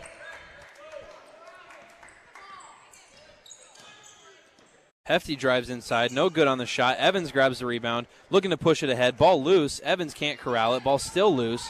Evans does grab it and give it out to Salazar, who gives it to Hoffert, who gives it to Slaybaugh. Slaybaugh kicks it back out to Evans. Evans gives it to Salazar down low. 4 minutes left in the fourth. Wawasee just passing time here to try and get this one over with and move into the championship game. Miller has the ball poked away. Ball still loose. Miller can't corral it. Lucarelli comes away with it. Ball poked away by Miller, and Lucarelli gets it back. Garrett gets it down low. Farney turns around and lays it up and in. Wawasee trying to slow things down, but they only lead by 11 right now, 55-44. Might want to think about trying to get some points back here as another turnover by the Warriors, and Garrett could trim this back to single digits. Ball poked out, and it's going to stay here with Garrett, but Wawasee playing a little tentative, and Garrett kind of wiggling their way back into this thing. And the Garrett fans are letting their players hear their support. They've got not a big following, but the ones that they have are being vocal and letting their guys know that there's still time to get back in this. 3:30 left, approximately, down by 11 points. They can still pull this one out here, Rhett. Bryce Wilson into the game, drives inside, goes up with the left hand, and it's good. So Wawasee watching their lead slip away. Garrett's got it back down to 9 after Wawasee led by as many as 17 this half. Wawasee looking to break the press, and they do. Slaybaugh gets it. Hoffert receives the pass back from Slaybaugh. Slows it down and pulls it back. Wawasee still just trying to stall things here. Hoffert gets it in the middle, drives in, kicks it out to Evans, who swings it back to Miller. And Wawasee slowing things down a lot. Wawasee's not taking a shot on their last 2 possessions. Long possessions, but resulting in turnovers. Evans in trouble in the corner. Tries to get through it, and Everingham's going to go ahead and take a timeout. Probably a smart decision for the Warriors. 2:42 left in the fourth. We'll go ahead and take a break. Wawasee leading by just 9 right now, 55-46 over Garrett. We'll be back with more Wawasee boys basketball holiday invitational action on 93.7 FM The Mix and CPG TV. Wawasee Warrior Basketball on 93.7 FM The Mix and CPG TV is brought to you in part by Syracuse Glass, offering custom frame mirrors, shower enclosures, residential and commercial window glass, custom glass for furniture, and auto glass repair and replacement for over 25 years. Syracuse Glass next to Burger King on State Road 13, 574-457-5516. Now back to Wawasee Warrior Basketball on 93.7 FM The Mix and CPG TV. Welcome back, everybody. 2:42 left in the fourth quarter. Wawasee leading by just 9 right now over Garrett after leading by as many as 17 points. Garrett chipping away at that lead and getting back into this. Wawasee playing tentative basketball right now, not shooting the ball, not trying to force anything.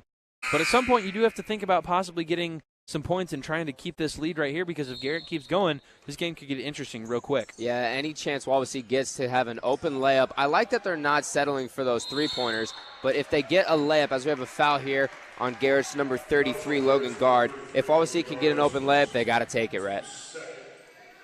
This has been a relatively clean half of basketball, just 2 fouls per each team. Wawasee looking to get it in bounds. Slaybaugh gets it and hands it off back to a better ball handler in Hoffert. Hoffert goes backwards. Salazar looks to get across the timeline. Turnover. Lucarelli coming with it. Drives inside. Floater good. And Garrett's got this back down to a 7-point deficit. Hoffert's got to do a better job on that. You know Lucarelli's not giving the ball up. Go meet him outside. Timeline broken by Miller, and a foul there on Logan Guard as Evans was just trying to get to the hoop. So Garrett chipping away at this thing, 55-48. Wawasee kind of letting him back into this one. Garrett trying to foul. That's a problem with not having as many fouls during the half, is that they are struggling now. If they want to get this one back, Hoffer gets it down low, goes in for the layup and puts it in. So a big basket there for the Warriors. Kind of just trying to keep Garrett at arm's length right now. Great job there, Hoffert. Recognizing he had a wide open layup. You get the points. You play defense now. Try to get a stop and then take some time off the clock. Lucarelli pulls the trigger from behind the arc. No good, but grabs his own rebound. Can't get the layup to go, and the ball goes out of bounds. It's going to be Wawasee ball as Garrett unable to corral that rebound as Lucarelli and guard ran into each other. Sam Farney and Warren Joseph checking in for Garrett, Logan guard, and Corbin Yarian going to the bench for the Railroaders. A smaller lineup here for sure for Garrett, but that's because they want some hustle, they want some heart. They got to try to get a turnover here, force Wawasee to give up the basketball. 9-point lead for the Warriors. They break the timeline. Evans has it. Great pass to Slaybaugh. Slaybaugh holds it, can't corral it, but a foul. It's going to be Wawasee ball underneath their own basket with 1:34 left. Wawasee clinging to a 9-point lead that was at one time 17. You know, one of the things that the press does, right, is speed you up as well as turn the ball over. And Slaybaugh did a really nice job there after catching the basketball, not rushing anything. He got fouled. He didn't try to go up with it right away. But we got a turnover here. Wawasee, a 5-second call out of bounds underneath the basket. That's something that you can't have if you're Wawasee right now. Garrett kind of into panic mode with 1.5 minutes left, down by 9 still.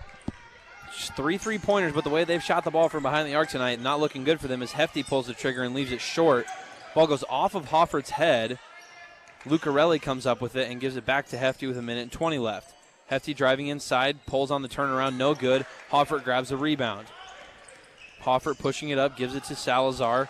Salazar can't get across the line, but Evans does. Salazar gives it to Miller. Miller gives it to Slaybaugh, who loses it, but a hustle play by Hoffert, who goes and grabs it, and a foul on Sam Farney.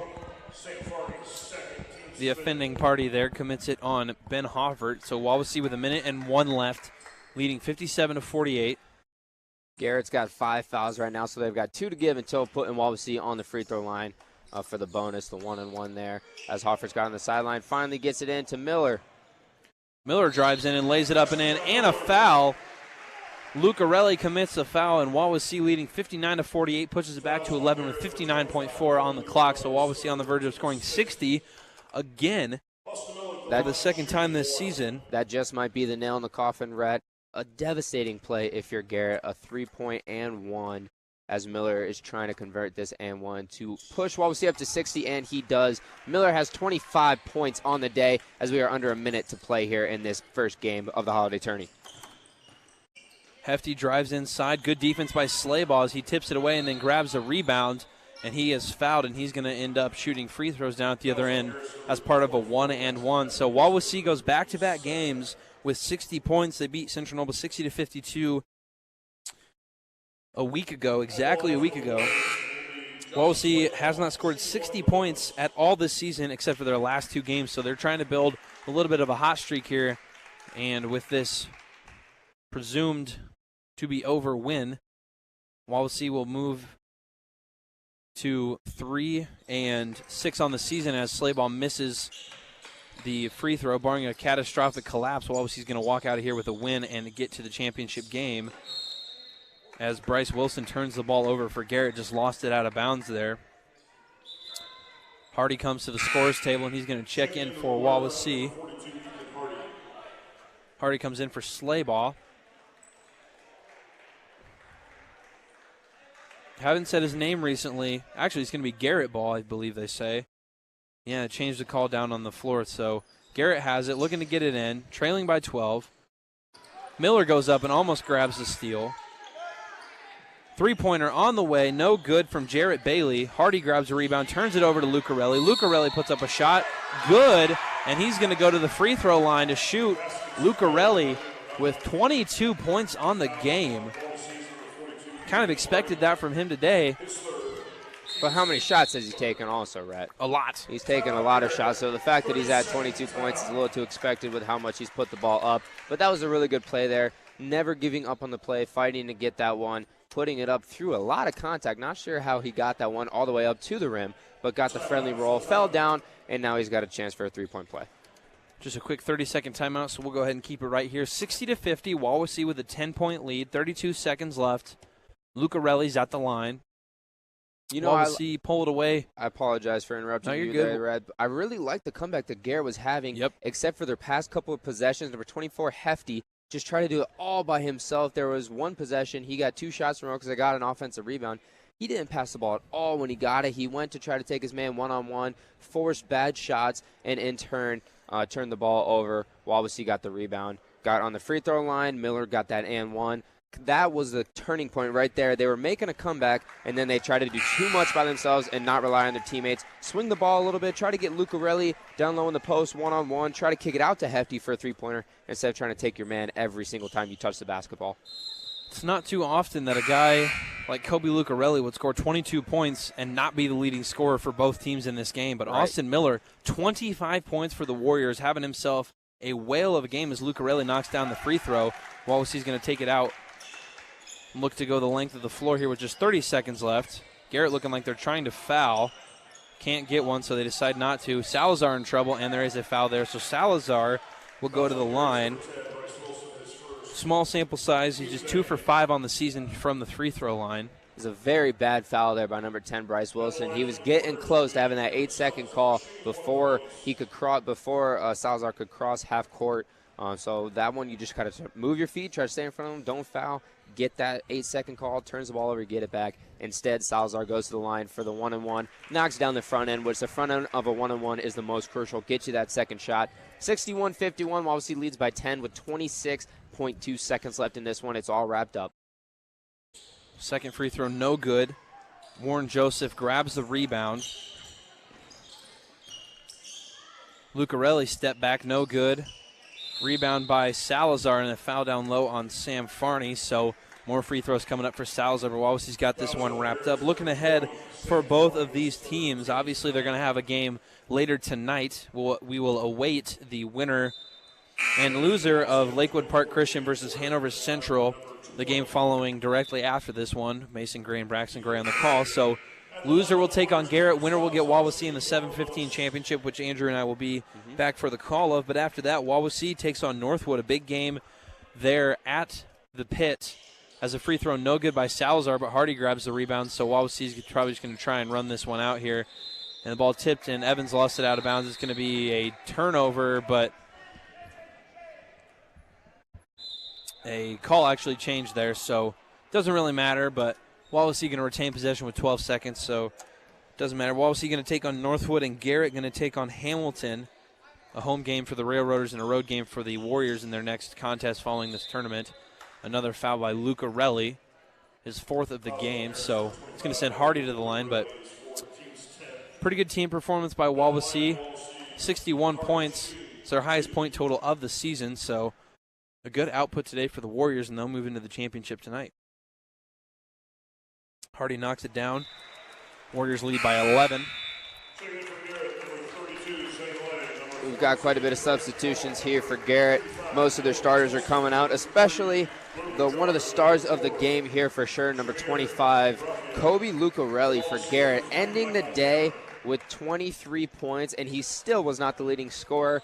Austin Miller outdid him with 25 points in this one. Miller having one heck of a day. And his counterpartner, Aaron Evans, having 17.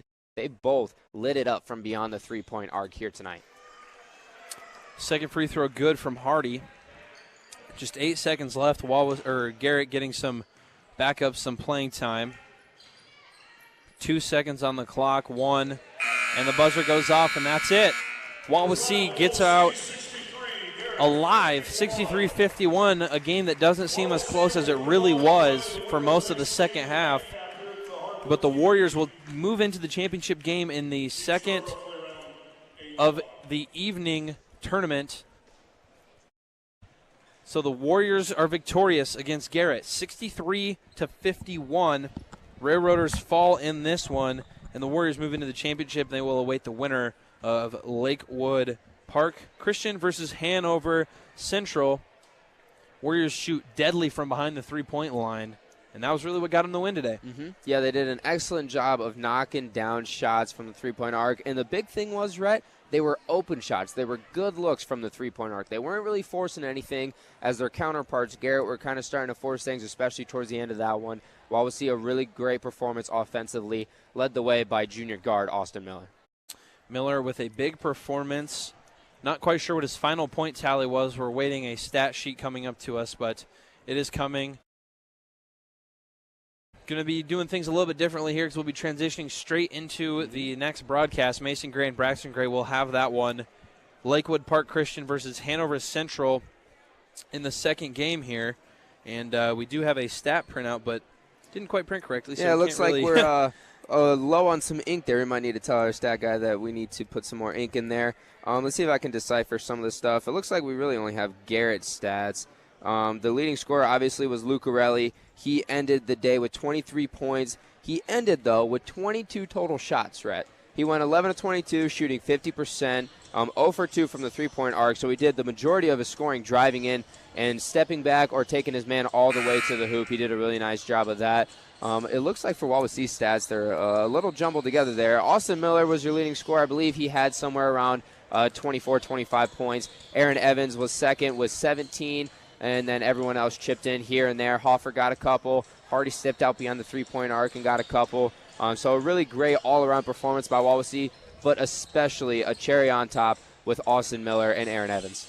Miller efficient today, shooting 9 for 14 from the field. So a great performance from him. 5 of 8 from behind the line, 4 of 6 inside the three-point line. And he puts up another big performance following his 22-point game against Central Noble.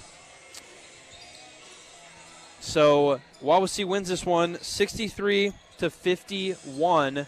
We're going to go ahead and take a break. When we come back, it'll be two different voices on the air. It'll be Braxton Gray doing play-by-play and Mason Gray on color. 19 minutes away from tip-off in this game between Lakewood Park and Hanover Central. These two teams dueling to find out who will play who in tonight's evening session. We'll be back with more Wawasee Boys Basketball Holiday Invite action on 93.7 FM The Mix and CPG TV. Wawasee Warrior Basketball on 93.7 FM The Mix and CPG TV is brought to you in part by Pizza King in North Webster and Syracuse, offering pizza, subs, pasta, salads, and more with delivery service. Pizza King in North Webster, 834-2565, and Syracuse, 457-5446, or online at pizza-king.com. Wawasee Warrior Basketball on 93.7 FM The Mix and CPG TV is brought to you in part by Northern Lakes Realty in Syracuse, a full-service team helping clients buy and sell homes as well as assisting with leasing opportunities. Northern Lakes Realty is a proud supporter of Wawasee Athletics, located across from Pickwick Theater in Uptown Syracuse. 574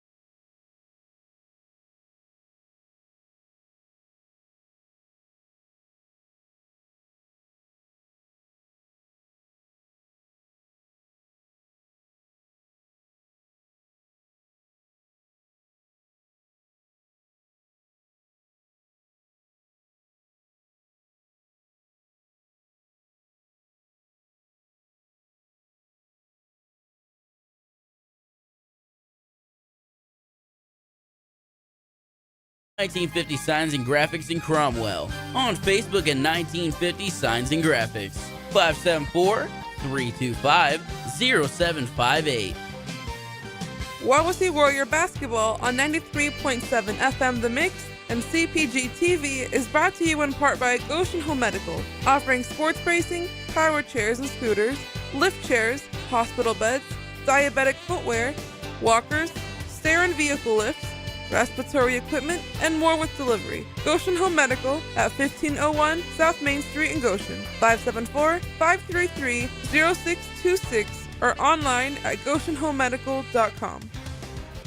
Wawasee Warrior Basketball on 93.7 FM The Mix and CPG TV is brought to you in part by Foyle Plumbing in Syracuse.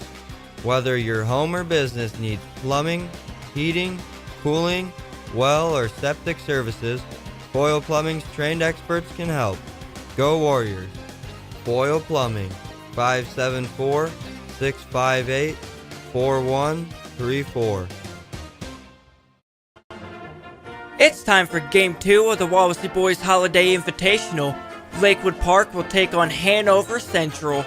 Today's broadcast is brought to you in part by Northern Lakes Realty,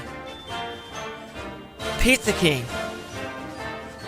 Syracuse Glass, State Farm Insurance Agent Dan Buckman, Lake City Bank, Chubby's Pub and Grub, Brook Point Inn, Syracuse Pizza Hut,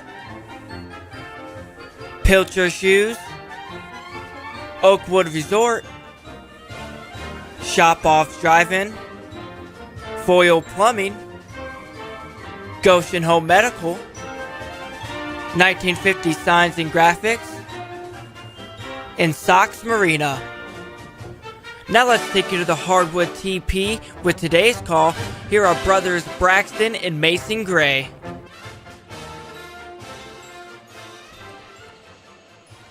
We'd like to welcome you to the Hardwood TP. I'm Braxton Gray here with my broadcasting partner Mason Gray, and we have a good one for you today as we broadcast the second game as Hanover Christian will take on Lakewood Park.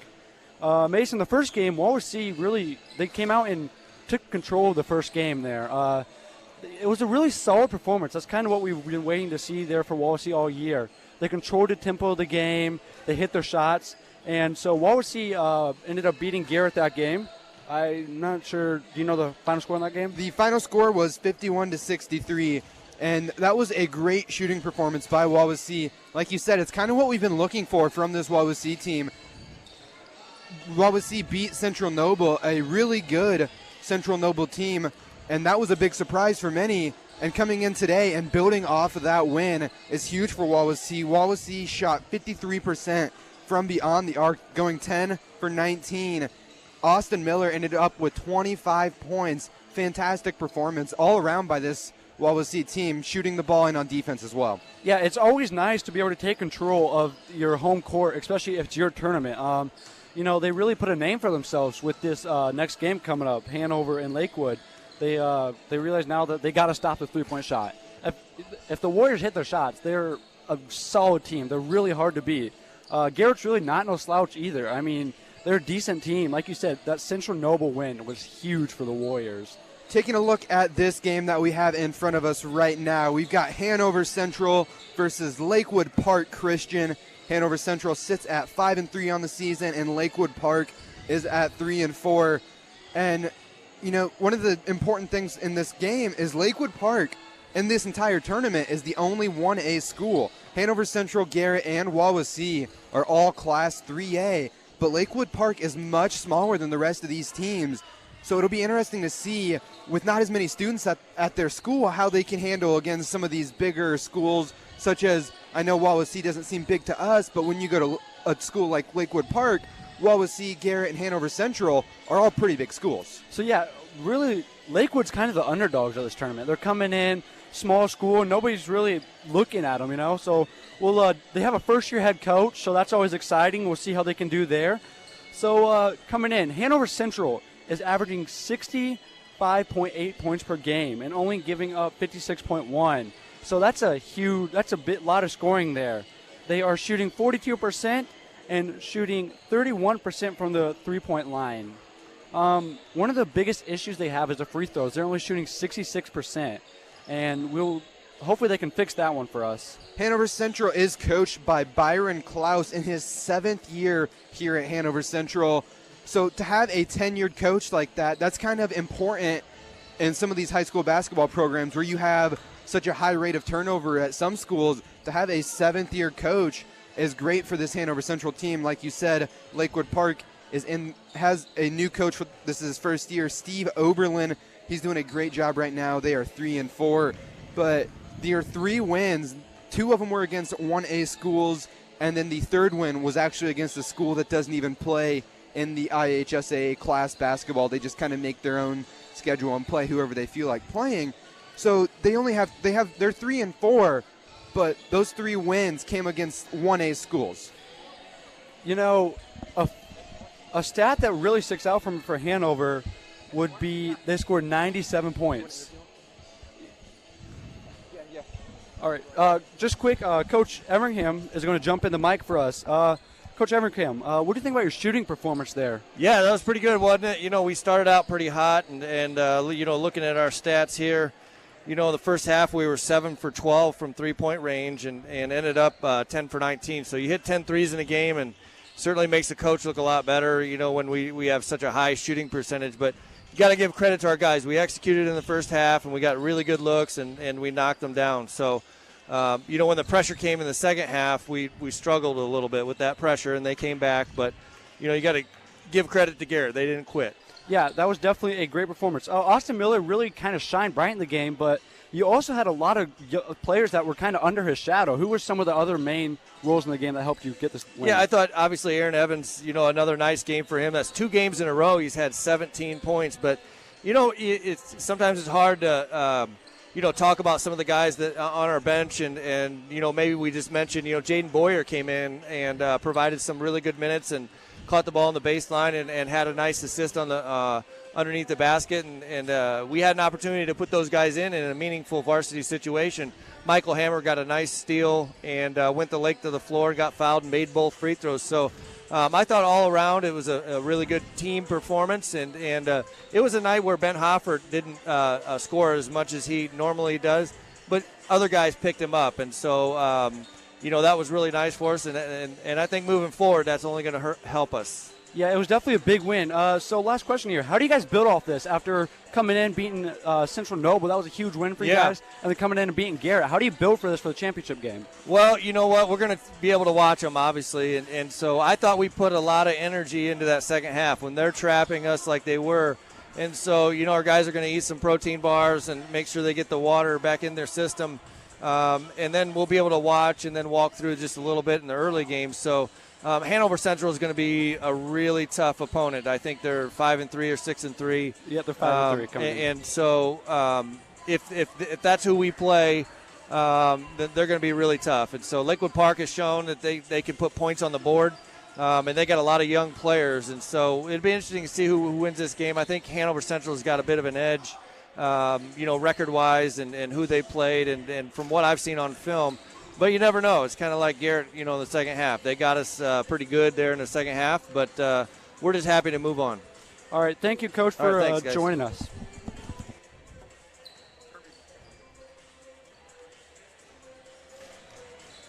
After speaking with Coach Hemmingham, you kind of heard how he felt about this game. He's kind of giving the edge to Hanover. He was saying that he feels like Hanover kind of has a little bit of an edge here. So Lakewood definitely has something to prove here. Like you said, Lakewood is a 1A school, so they really have no pressure today. You're just coming in and you're playing and you're having fun, just playing the sport that you love. When you're Hanover, everyone kind of expects you to win or thinks that you're going to win, so they might have a little bit more pressure than Lakewood Park does. Yeah, that was, that's Lakewood. Like you said, they're just going to have fun. And the other teams, Wawasee kind of has pressure with them now. They're having 2 huge wins there. And we're going to take a quick break here. We'll be back with the starters and keys to the game for both teams. And we'll be back with more Wawasee Boys Basketball Holiday Invitational action here on 93.7 FM, The Mix, and CPG TV. Wawasee Warrior Basketball on 93.7 FM The Mix and CPG TV is brought to you in part by Shop Off Drive-In on State Road 13 in Syracuse. Before the game, corn dogs, Spanish dogs, a variety of sandwiches including pizza burgers and breaded cheeseburgers, deep fried veggies, root beer floats, and car hop service is available. Shop-offs will be closed until January, next to Horizon Bank, located on State Road 13 in Syracuse. 574-457-3012. Wawasee Warrior Basketball on 93.7 FM The Mix and CPG TV is brought to you in part by Oakwood Resort in Syracuse. Oakwood Resort is offering a fun, busy work environment with a variety of responsibilities available on their team.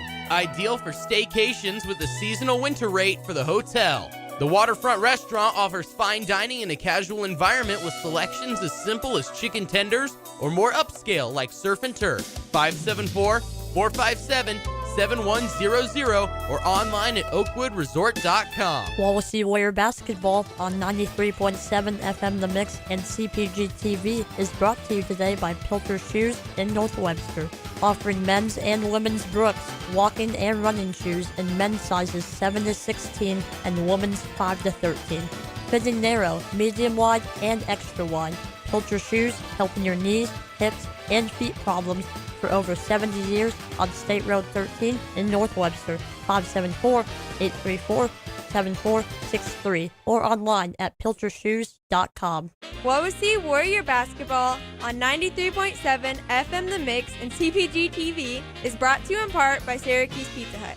Pizza, pasta, wings, desserts, indoor seating for the whole family, online ordering, adult beverages, and all-day delivery in the Syracuse area.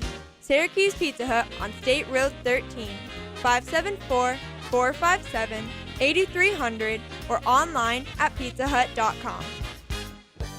Wawasee Warrior Basketball on 93.7 FM The Mix and CPG TV is brought to you in part by Brook Point Inn in Syracuse, offering an indoor saltwater pool, romantic getaways, cabin rental, zip line, a weekly yoga and water aerobics class, and facilities for your wedding, private party, or event.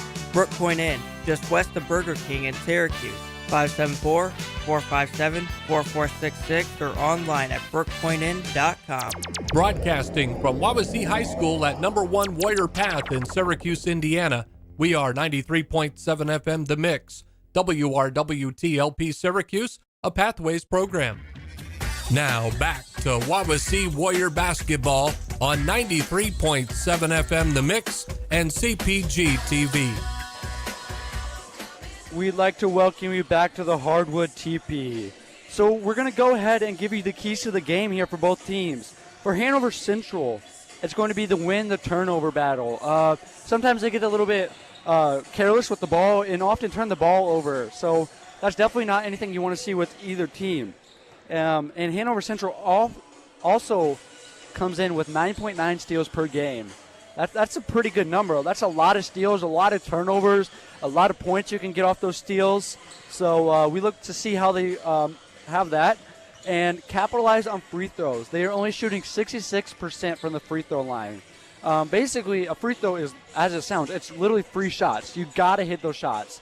They're just given to you. You know, if you go to the line, you got to hit those shots. Got to get those and ones, those extra 2 shots. Those can often come down in clutch situations, especially if you need a foul and you're getting fouled. You need to hit those shots to maintain the lead. You know, if this is a close game at the end of the game, and Hanover Central has the lead by a couple points, Lakewood Park might have to end up fouling. And if Hanover Central can't make their free throws, then that could easily let Lakewood Park right back into this game. That's definitely something to look at as a coach, as a free throw percentage.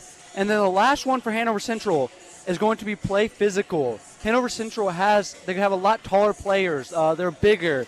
They're stronger. So we look to see how they use their size, maybe go down low more with the ball and try to out-body and out-muscle Lakewood Park and get points down low. Taking a look at the keys to the game for Lakewood Park, they just need to play loose. You know, like we said, Lakewood Park is a 1A school. They're in sectional 52. Hanover Central is in sectional 18. And, you know, for Lakewood Park, they have nothing to lose by playing in this tournament. Right now they're 3-4, but they have nothing to lose. I'm pretty sure everyone here is expecting them to maybe get last place, maybe put up a fight in the third place game. But like Coach Everingham said, he looked more at Hanover Central coming into this matchup than he did at Lakewood Park. So they really just need to play loose and just let the game come to them. They don't need to force anything. Just let the game come to them. They need to score on the break as well. Lakewood Park, like you said, Hanover Central is a lot bigger and stronger. But on the opposite side of that means that Lakewood Park has smaller and maybe some quicker guys. So they need to score on the break, and they need to control the ball. You know, in high school, there's no shot clock.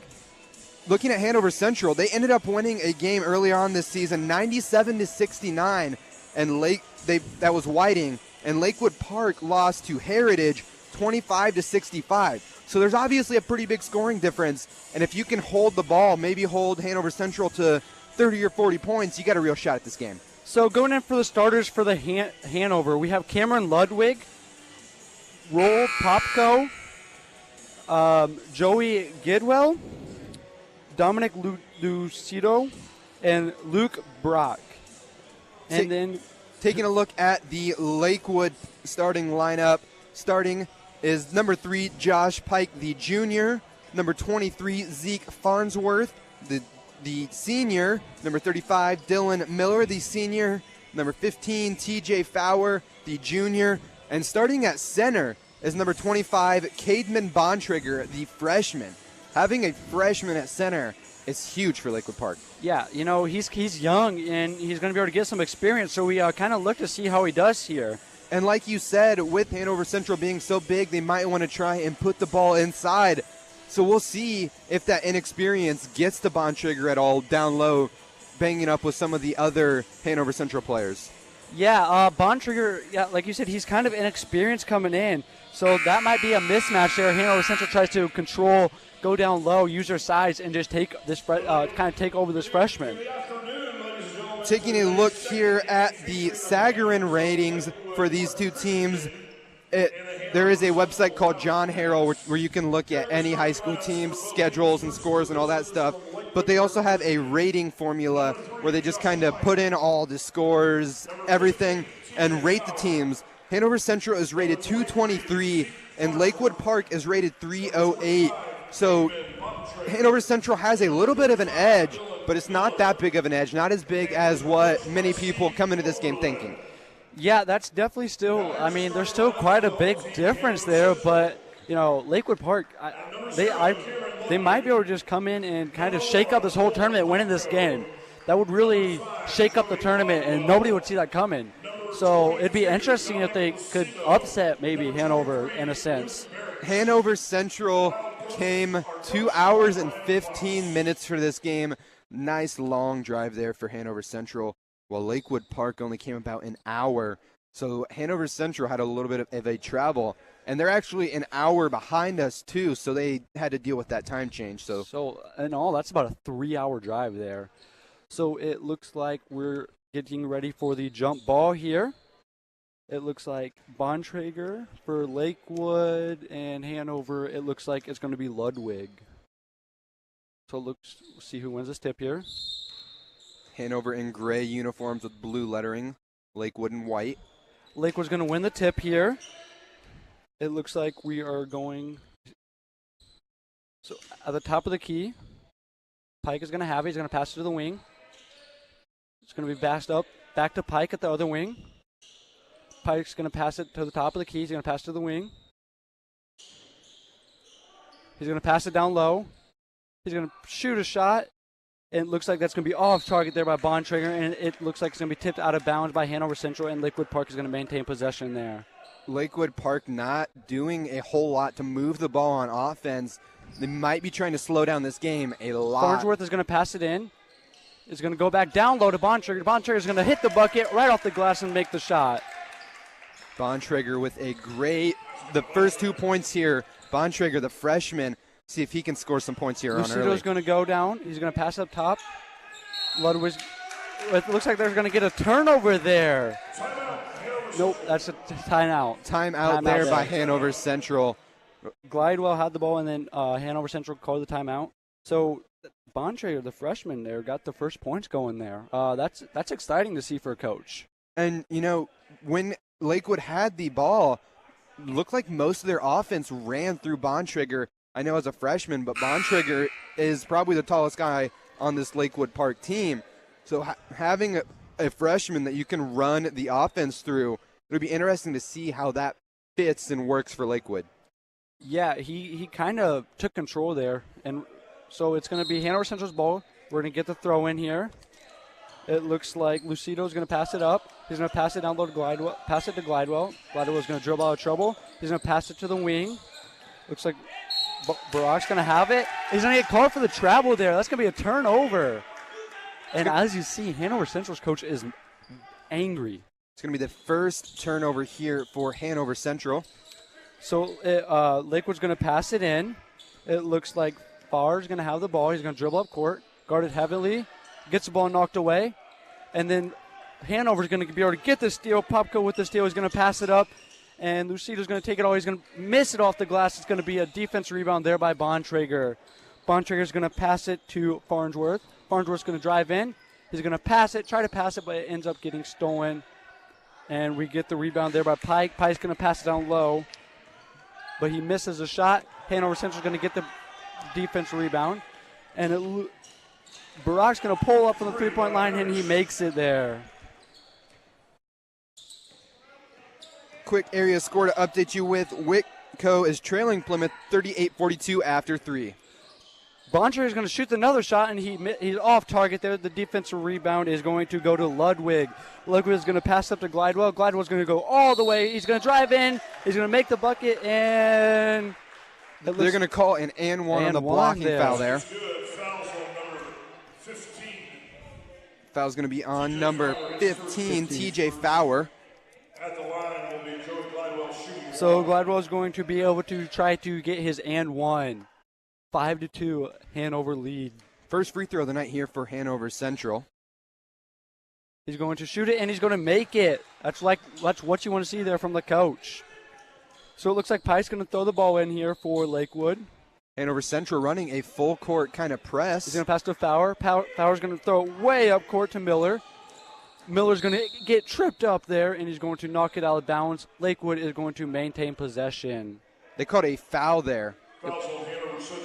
Brock, he tripped up, ended up tripping him up there, so Lakewood is going to maintain possession. Miller is going to get the pass in. He's going to pass up top of the key, and Farnsworth is going to shoot the three, and he's going to make it. Great three there by Farnsworth, cutting the Hanover lead to just one here with 5 minutes, 45 seconds left. Popko's going to dribble up court. He's double teamed here. He's looking out of trouble.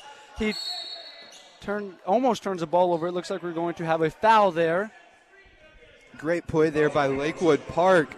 As soon as Hanover Central dribbled it up into the corner, Lakewood Park double teamed him right there in the corner, and he had to make a quick decision to get rid of that ball. Barack's going to pass it in here. He's going to go to Lucido. Lucido now has it at the top. He has it. He's going to drive. He's going to pass to the wing now. Pass it in the corner to Popko. Popko's going to pass it back to Lucido. He's going to pass it down low to Barack. Barack's going to be off target there. Lucido's going to get the defensive rebound after the tip up. He's going to shoot the shot, and he's going to make it. It looks like dribbling up court here for Lakewood Park. We have Fowler. Fowler's going to turn the ball over. Popko with the grab there. And Hanover's going to shoot the shot. Glidewell with the bucket there. 11-5 Hanover lead after two quick shots. 11-5. We've got 5:02 left here in the first quarter, but we're going to take a quick break here. We'll be back with more Wawasee Boys Basketball Holiday Invitational Classic here on 93.7 FM The Mix and CPG TV. Wawasee Basketball on 93.7 FM The Mix and CPG TV is brought to you in part by Chubby's Pub and Grub in Syracuse. Before the game, burgers, wings, fries, pizza, and dinner specials. Chubby's Pub and Grub inside Wawasee Bowl on State Road 13 in Syracuse. Proudly supporting our Wawasee Warrior athletes. Now back to Wawasee Warrior Basketball on 93.7 FM The Mix and CPG TV. But he's going to end up throwing it out of bounds. It looks like he was looking for number 25, Bontrager there. That's 4 turnovers now for Lakewood Park. Like you said, for Hanover Central to win, they need to win. Glidewell's going to pass it way up court there. Sorry to interrupt you there, Mason. And Brock's going to try and he's going to pass it out.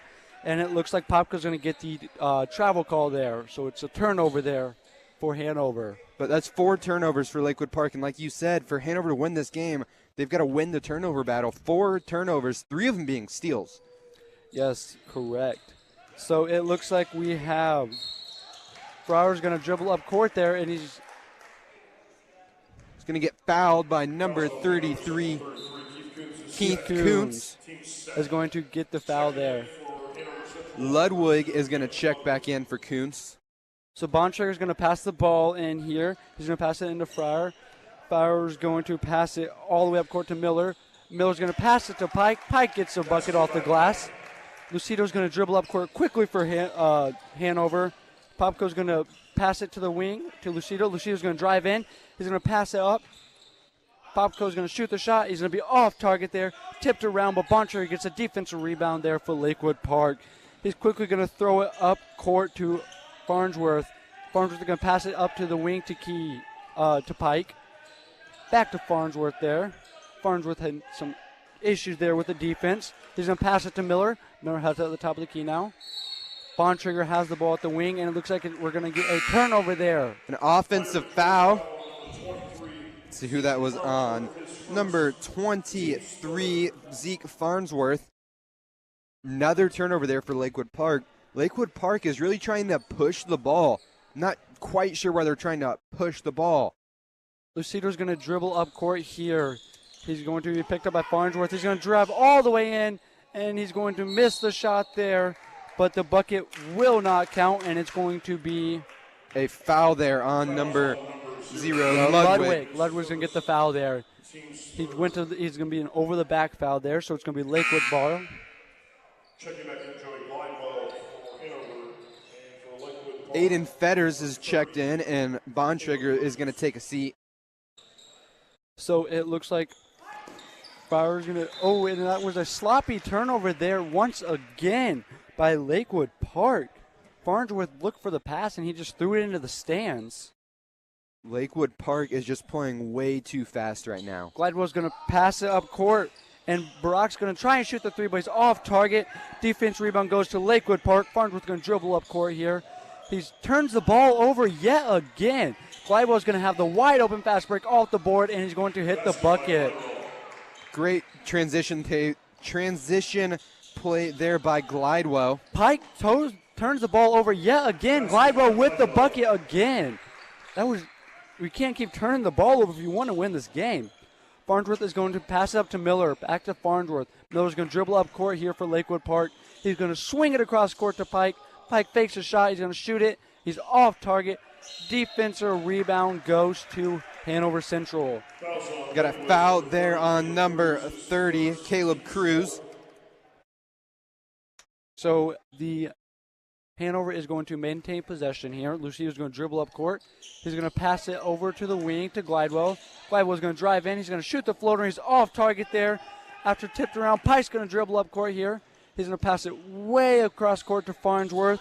Farnsworth is going to pass it to another turnover there. Glidewell there shoots another shot. What happened there? That was Farnsworth lost the ball to Glidewell, and Glidewell just took it up and in for the easy layup. Glidewell's got 12 points, and most of those are transition buckets. Pike's quickly going to throw it up court. Yet again, he has another bad pass. But luckily there, Lucido stepped out of bounds, so Lakewood is going to maintain possession. Number 13 and number 20 are going to check in for Hanover Central, Bonner and Rashkowski. So Lakewood's going to have possession here. He's going to try to go down low to Miller. He's going to pass it. And so Hanover's going to get the steal there. Roop tried to shoot the shot, but he got blocked there. And it looks like Hanover is going to maintain possession on the ball. Ball went out of bounds off of Lakewood Park. Roop is going to throw the ball in here for the... Number 15, TJ Fowler is going to check in for Lakewood. Josh Pike is going to take a seat. So we're going to throw it way up top to Dylan Kuntz. Dylan's going to pass it to the wing. He'd pass it to Bonner. Bonner passes it up to the top of the key. He's going to pass it to the wing now to Kuntz. Kuntz is going to go down low. He's going to go to Ludwig. Ludwig's going to kick it in the corner. And the bucket is off there by Roop. Roop is going to knock it out of bounds there. Lakewood is going to get the possession. 17-7, 2 minutes left in the first quarter. Hanover with a big lead here early. It looks like Ingram is going to dribble up court. He's going to pass it to Fowler. Fowler's going to throw it way up court there. He's now going to pass it to Miller. Miller's going to shoot the three-point shot, and he's off target. The defensive rebound there goes to Hanover Central, and another fast break opportunity there, and Hanover makes it Ludwig with the easy layup again. Hanover is just killing Lakewood Park right now on the fast break. Hanover forcing so many turnovers that you can just get up and easy layups. Flowers going to pass it to Ingram. Ingram, yet again, almost turns the ball over. And he unfortunately knocked the ball out of bounds. Hanover Central is playing a lot more physical right now, and Lakewood Park is playing up-tempo. They're kind of in a panic mode right now. They're down 19-7 with 1:25 left in the first quarter. And if you're Lakewood, you got to slow the ball down. You cannot afford. They're almost at double-digit turnovers at this point. Yeah, Miller's going to have the ball here at the top of the key. He's going to pass it in the corner. He's going to pass it back up to the top of the key. It looks like Cruz is going to have it. He's going to pass it back to Miller. He's going to pass it to Ingram. Ingram has it at the top of the key. 19-7, 1 minute left in the first quarter. Miller's going to drive in. He's going to hit the turnaround jumper, and he's going to be off target. Ingram's going to get the defensive rebound. He's looking for somewhere to go, but ends up throwing it into Hanover Central's hands. Hanover's going to get the fast break points yet again, and it looks like that's going to be a... Looks like they called an offensive foul there. Charge there. Player control foul. Let's see here. I think they called an offensive foul there, but it looks like, yeah, that was definitely an offensive foul there. So Lakewood is going to have the ball. 44.2 seconds left in the first quarter. 19-7, Hanover leads. So it looks like Lakewood Park should just hold for the last shot here with about 40 seconds. Pike's going to dribble up court quickly here for Lakewood. He's going to pass it, and it looks like the bucket is going to go to Fetters. That was a nice shot there by Fetters. Fetters fought through a little bit of contact there as well. Roop's going to have the ball now. He's going to pass it to Kuntz. Kuntz is going to be off target. Back out to Kuntz at the wing. Kuntz is going to fake the shot. He's going to pass it down in the corner, and it looks like Bonner's going to be off target there. We have a scuffle there. It looks like it's going to be a jump ball, and Hanover is going to maintain possession here. A lot of action going on down there. They just ended up calling that a jump ball. Got 10 seconds left. See what kind of offensive play Hanover can draw up here. It looks like the ball is going to go to Kuntz. Kuntz looking. He's going to pass it to the wing. It looks like it's going to be jacked up there by Bonner. Bonner's off target. The defense rebound is going to go to Bontrager, and it's going to be 19-9 at the end of the first quarter. We'll be right back with more Wawasee Boys Basketball Holiday Invitational action on 93.7 FM The Mix and CPG TV. Wawasee Warrior Basketball on 93.7 FM The Mix and CPG TV is brought to you in part by Lake City Bank, serving Indiana with 49 offices. We are proud to support all of our Wawasee Warrior teams. Find an office online at lakecitybank.com. Wawasee Warrior Basketball on 93.7 FM The Mix and CPG TV is brought to you today by State Farm Insurance agent Dan Buckman behind Syracuse Glass. Like a good neighbor, State Farm is there. Online at danforinsurance.com. Go Warriors! Now back to Wawasee Warrior Basketball on 93.7 FM The Mix and CPG TV. We're back here at the Hardwood Teepee. Hanover leads Lakewood 19-9. What are your thoughts here on the first half, Mason? Lakewood playing very sloppy here with the ball in the first quarter. Like we said earlier, we don't have the official stat sheet or anything with us right now, but they've got to be almost up to double-digit turnovers in the first quarter. Hanover Central averages 9.9 steals per game. They've almost hit that in the first quarter. And Glidewell has 12 points. I would say at least half of them are just off of fast break opportunities, off of steals, just easy layups. And those layups are, like you said, the easiest when you have nobody contesting you because you just got it off of a steal. And it looks like Fowler's going to pick it up here for Lakewood. He's going to pass it down to Pike. Pike's going to shoot the three-point shot. He's off target. defensive rebound is going to go to Popko there for the Hanover Central. Popko looking. He's going to pass it. He's going to pass it up to Lucido at the wing. Lucido has the ball. He's going to pass to the corner. Gladwell's going to shoot the three. He's off target with the corner three. Popko's going to get the defensive rebound. He's going to go up. He's going to be off target. And Lakewood with the defensive rebound. It looks like that defensive rebound is going to go to Fetters. Pike now has the ball. He's going to try and pass it across court, but it's going to be tipped out of bounds. Lakewood is going to maintain possession. Going to stay Lakewood basketball here. 19-9 with 7 minutes, 14 seconds left here to play in this second quarter. Lakewood's going to pass in. He's going to pass it way up top to Fowers, and he's going to pass it in the wing, and the shot is going to be off target there by Fetters. Defensive rebound is going to go to Hanover. He's going to pass it to Popko. Popko's going to pass to the corner. Lucido's going to shoot the shot. It's going to be off target. Pike's going to dribble up court. He's pushing this ball down quickly. He's going to shoot the shot off the board, and he makes the shot there. Nice fast break points there for Lakewood Park. Easy layup there. Lucido is going to pass it there across court to Glidewell. Glidewell's going to try and go down low to Ludwig. Ludwig's going to be off target, and it looks like it's going to be Lakewood's ball. 8-point lead here for Hanover Central. Lakewood Park is definitely still in this game. We talked about how sloppy they've been, but they're only down by 8, so they have a shot if they can clean up their turnovers. Fowler's going to dribble up court. He's going to pass it back to Pike. Pike's got to get across court here. He's going to do that here.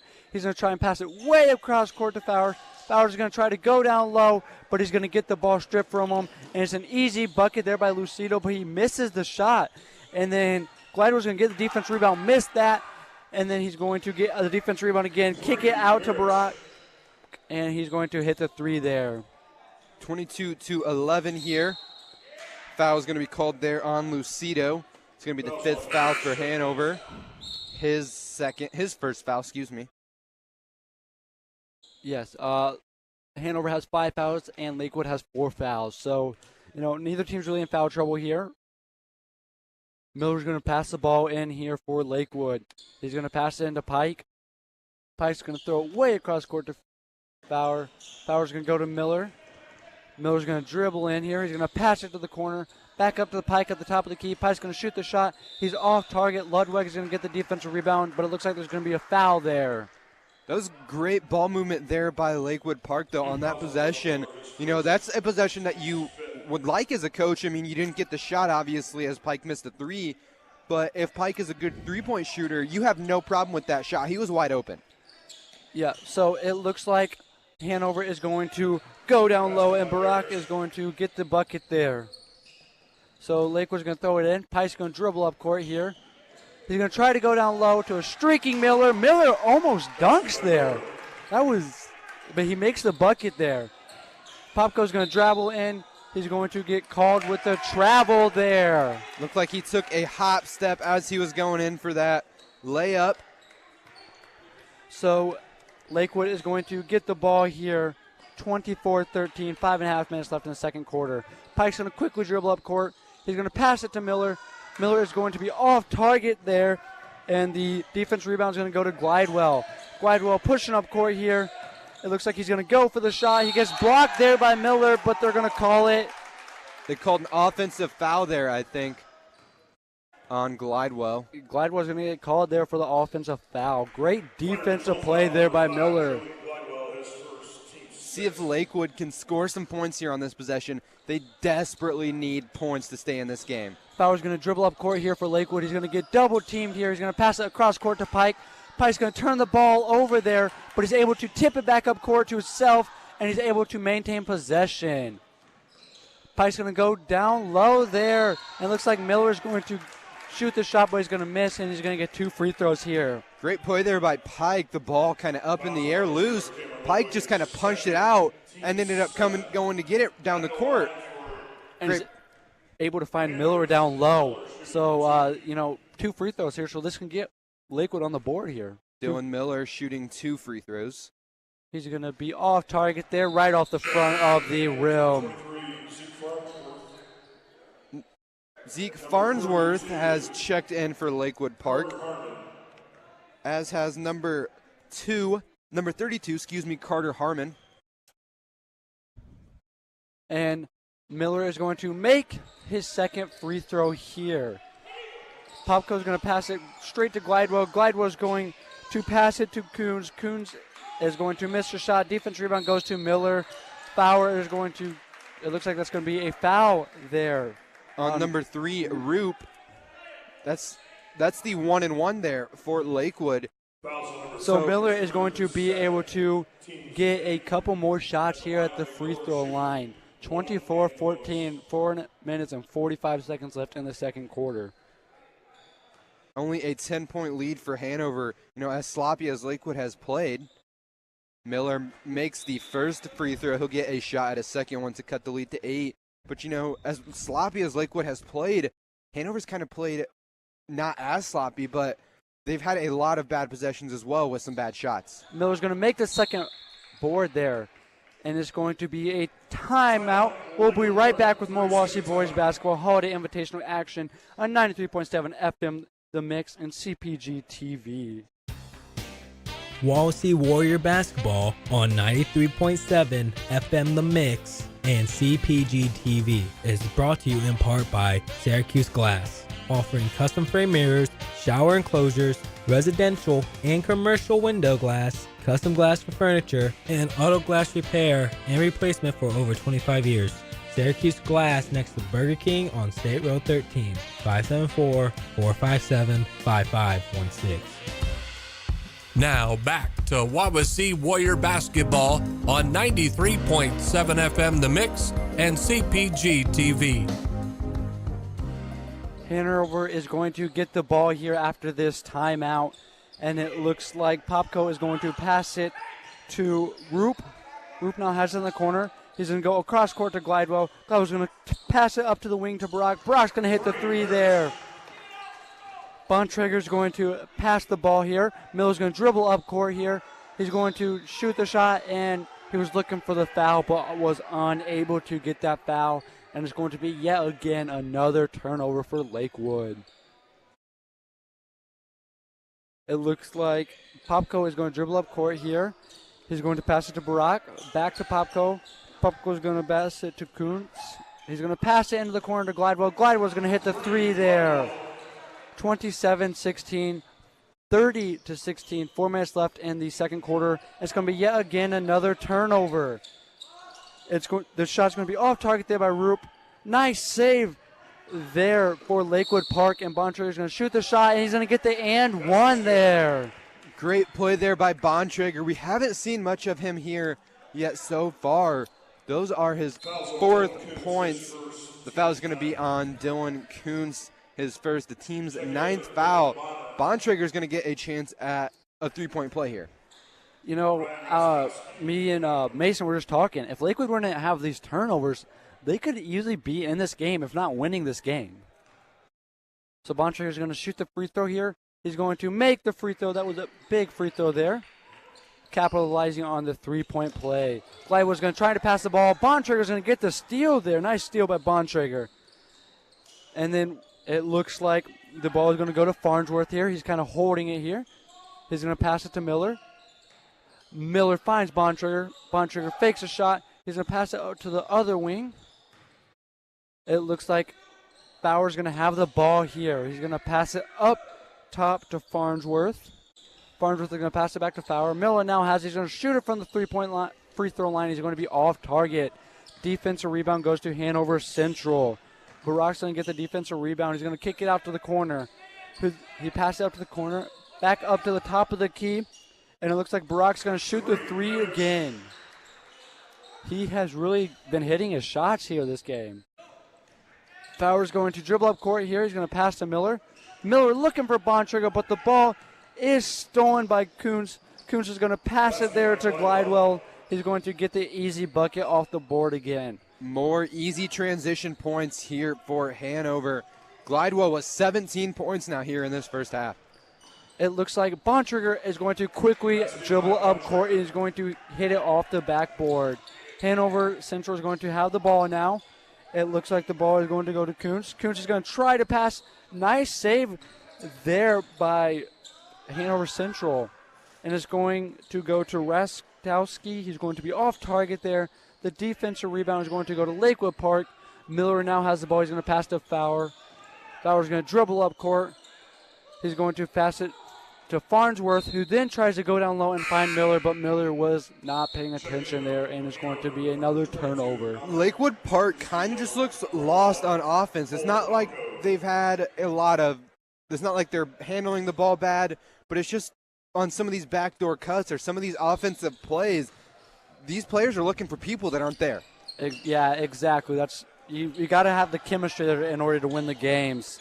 So Barack's going to have the ball here at the top of the key. He's going to fake the shot. He's going to pass to the wing to Lucido. Lucido's going to go to Popko. Back to Lucido in the wing. Lucido's going to shoot the shot. He's off target. Bontrager is going to get the big defensive rebound there for Lakewood. 35-21, 1 minute and 50 seconds left in the second half. Bontrager was fouled on that rebound. He's going to go to the line to shoot 2 free throws. That was on number 23, Barack. And so, yeah, Lakewood's actually in the double bonus. So that's kind of exciting to see what he does here. Bontrager with only 5 points here. 7, excuse me. So he's going to shoot his 2 shots here. We look to see what he does with this. Hopefully he can make them.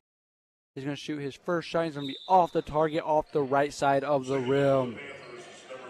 Number 3, Josh Pike has checked in. And it looks like Miller is going to take a seat.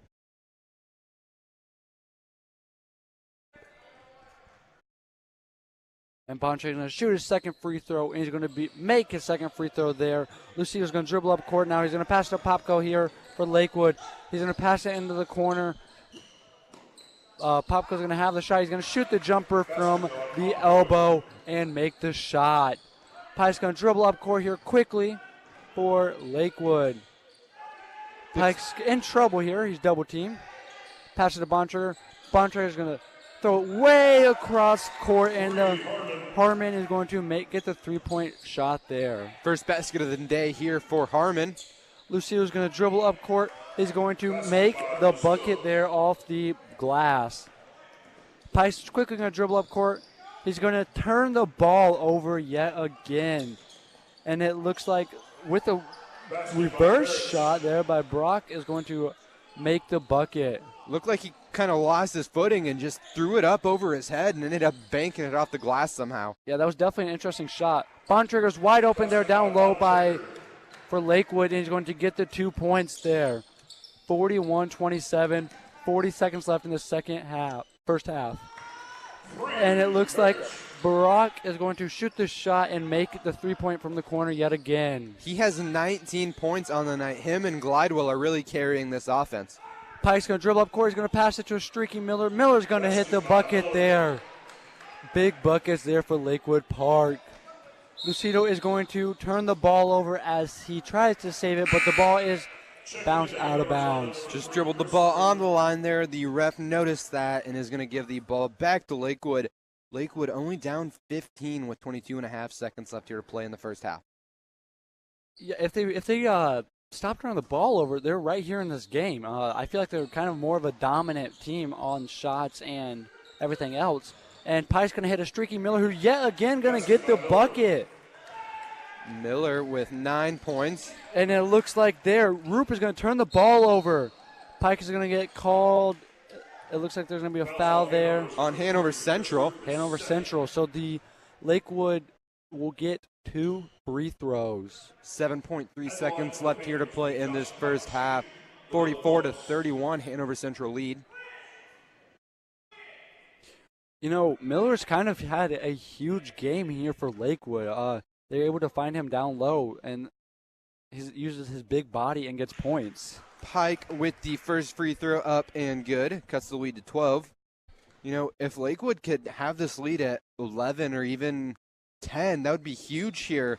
Pike's going to get his second free throw here. Popko's going to dribble up court here for Hanover. He's going to pass it in the corner. Lucido's going to have the ball there at the wing. He's going to make the buzzer beater there. 47-33 is your halftime score. and we'll be right back with more Wawasee Boys Holiday Invitational action on 93.7 FM The Mix and CPG TV. Broadcasting from Wawasee High School at number 1 Warrior Path in Syracuse, Indiana, we are 93.7 FM The Mix, WRWT LP Syracuse, a Pathways program. Wawasee Warrior Basketball on 93.7 FM The Mix and CPG TV is brought to you in part by Pizza King in North Webster and Syracuse, offering pizza, subs, pasta, salads, and more with delivery service. Pizza King in North Webster, 834-2565, and Syracuse, 457-5446, or online at pizza-king.com. Wawasee Warrior Basketball on 93.7 FM The Mix and CPG TV is brought to you in part by Northern Lakes Realty in Syracuse, a full-service team helping clients buy and sell homes, as well as assisting with leasing opportunities. Northern Lakes Realty is a proud supporter of Wawasee Athletics, located across from Pickwick Theater in Uptown Syracuse. 574-457-2880 or online at nlrealtyllc.com. Wawasee Warrior Basketball on 93.7 FM The Mix and CPG TV is brought to you in part by Sox Marina on the east side of Webster Lake. Boat storage, service, and sales. Proud supporter of Wawasee Athletics and proud dealers of Trifecta Pontoons, Polar Craft Boats, Mercury, and Tohatsu Outboards. Online at soxmarina.com or at 574-834-2894. Wawasee Warrior Basketball on 93.7 FM The Mix and CPG TV is brought to you today in part by 1950 Signs and Graphics in Cromwell. Get custom solutions to your sign needs, including banners, commercial signs, graphic designs, and vehicles. 1950 Signs and Graphics in Cromwell. On Facebook at 1950 Signs and Graphics. 574-325-0758. Wawasee Warrior Basketball on 93.7 FM The Mix and CPG TV is brought to you in part by Goshen Home Medical, offering sports bracing, power chairs and scooters, lift chairs, hospital beds, diabetic footwear, walkers, stair and vehicle lifts, respiratory equipment, and more with delivery. Goshen Home Medical at 1501 South Main Street in Goshen, 574-533-0626, or online at goshenhomemedical.com. Now back to Wawasee Warrior Basketball on 93.7 FM The Mix and CPG TV. Quite an interesting first half here at the Hardwood TP. Hanover leads Lakewood 47-33. What are your thoughts here after the first half? 47-33, like you said, Hanover has kind of took control of this game. Lakewood has just turned the ball over way too many times, and it's not the traveling or step on the line kind of turnover. Hanover is just forcing so many steals and just getting the ball that they're able to come back in transition and score a bunch of points. Like I said earlier, for Lakewood, one of the keys to the game was to control the ball. And I said that if Hanover could score about 40, maybe even 50 points, Lakewood would be in good shape. Hanover's got 50 points at the halftime. Yeah, that's definitely not what you want to say. And as we talked about, Hanover wanted to control the turnover battle, and they really are doing that here. Glidewell he has 17 points, I believe, but it's not like he's being dominant. He's just way up court, and he's able to get those easy passes right off the easy buckets, just simple layups because the sloppy turnovers here by Lakewood Park. So Glidewell he's really having a good game just because of Lakewood's turnovers here. And, Hanover Central is doing a great job of sharing the ball on offense. Barak I think he's got 19, if not 20 points. Like you said, Glidewell has 17. Lucido only has 7 points, but I feel like he's come up with some big shots here for Hanover Central. Popko is great with just a jump shot right in the lane. So this Hanover Central team is doing a great job of giving everyone the ball and finding the open guy for the three. Same thing here. If Hanover can control the ball a little bit more and not turn the ball over, they could be a serious threat here in the tournament. I'm going to be honest with you. Lakewood's still in the game. I really didn't think they'd be in the game here at the end of this first half, but they're still in this game. They're only down 14 points.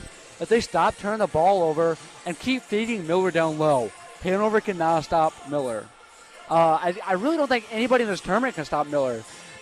Miller is absolutely a dominant force down low in the paint, like you said. And, Miller only has 10 points, but he's gotten a lot of rebounds. He's come up with some big plays here for Lakewood. And like you said, there's really no other big men in this tournament. On a breakaway that we saw Miller make the layup on, he almost dunked it. Yeah, he had his fingertips on the rim, I'm pretty sure, and you could hear the rim rattle.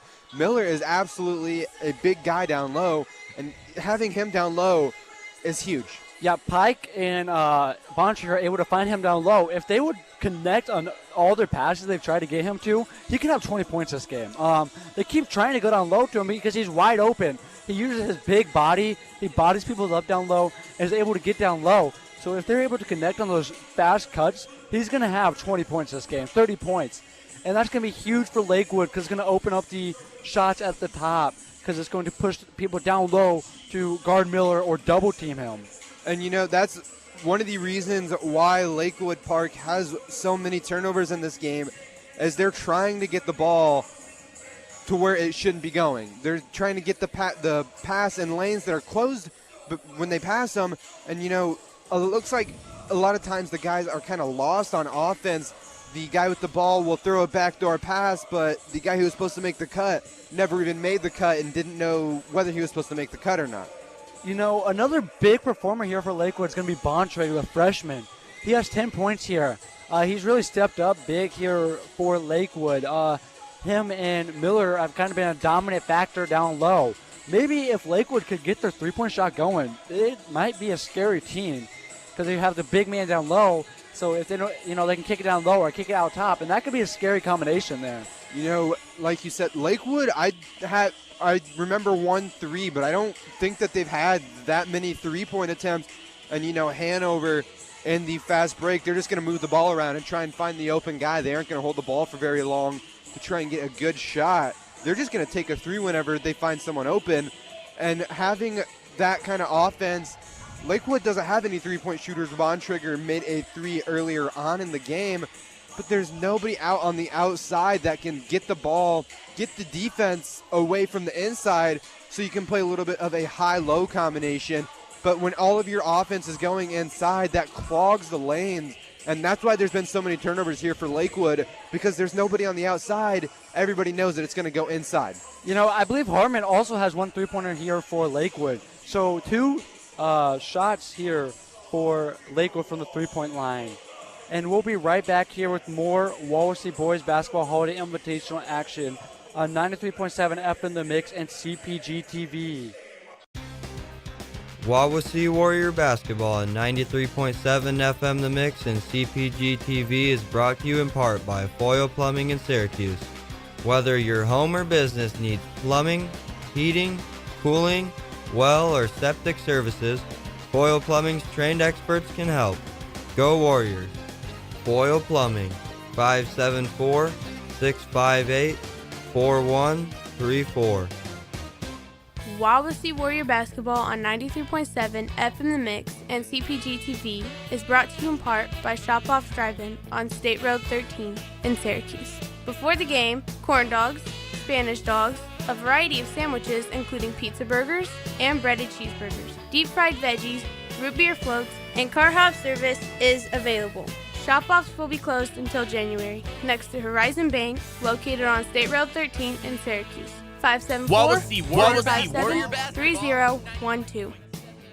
Wawasee Warrior Basketball on 93.7 FM The Mix and CPG TV is brought to you in part by Oakwood Resort in Syracuse. Oakwood Resort is offering a fun, busy work environment with a variety of responsibilities available on their team. Ideal for staycations with a seasonal winter rate for the hotel. The Waterfront Restaurant offers fine dining in a casual environment with selections as simple as chicken tenders or more upscale like surf and turf. 574-457-7100 or online at oakwoodresort.com. Now back to Wawasee Warrior Basketball on 93.7 FM The Mix and CPG TV. We're back here at the Hardwood TP. Hanover leads Lakewood 47-33. Mason just made an interesting point here. We saw Miller getting his finger taped up. That might be a little bit of a difficulty with him being able to shoot the buckets and getting down low. Probably, I'm not sure what was going on there, but he's still down there. It looks like he's just getting a Band-Aid on his finger. But, you know, that's on his left hand. And even just getting a Band-Aid on your finger or just getting something wrapped up when you're trying to do some dribble moves or try and shoot a shot, and that can hinder you just a little bit. Yes, absolutely. And it looks like Hanover is going to get the ball here at halftime. And Popko is going to pass into Lucido. Lucido is going to be picked up here at half court by Farnsworth. He's going to pass it up. And Popko is going to try to get the alley-oop to Lucido, but he's off target. Glidewell is going to shoot the three-point shot. He's going to be off target there. Defensive rebound goes to Miller. Miller's going to quickly pass it up court there. It looks like the bucket's going to go to Fowler. That was a nice possession there. Great play there by Lakewood Park. Miller finding the wide-open Fowler. And Lucido's going to have the ball in the corner. He's going to pass it way up top. And it looks like the shot's going to be off target there by Barak. Barak's going to get his own rebound. He's going to shoot it again and be off target, but he's going to be fouled this time. See who the foul is on. Foul is going to be on number 35, Dylan Miller, his second. So Barrich is going to shoot 2 free throws here. He's going to make his first.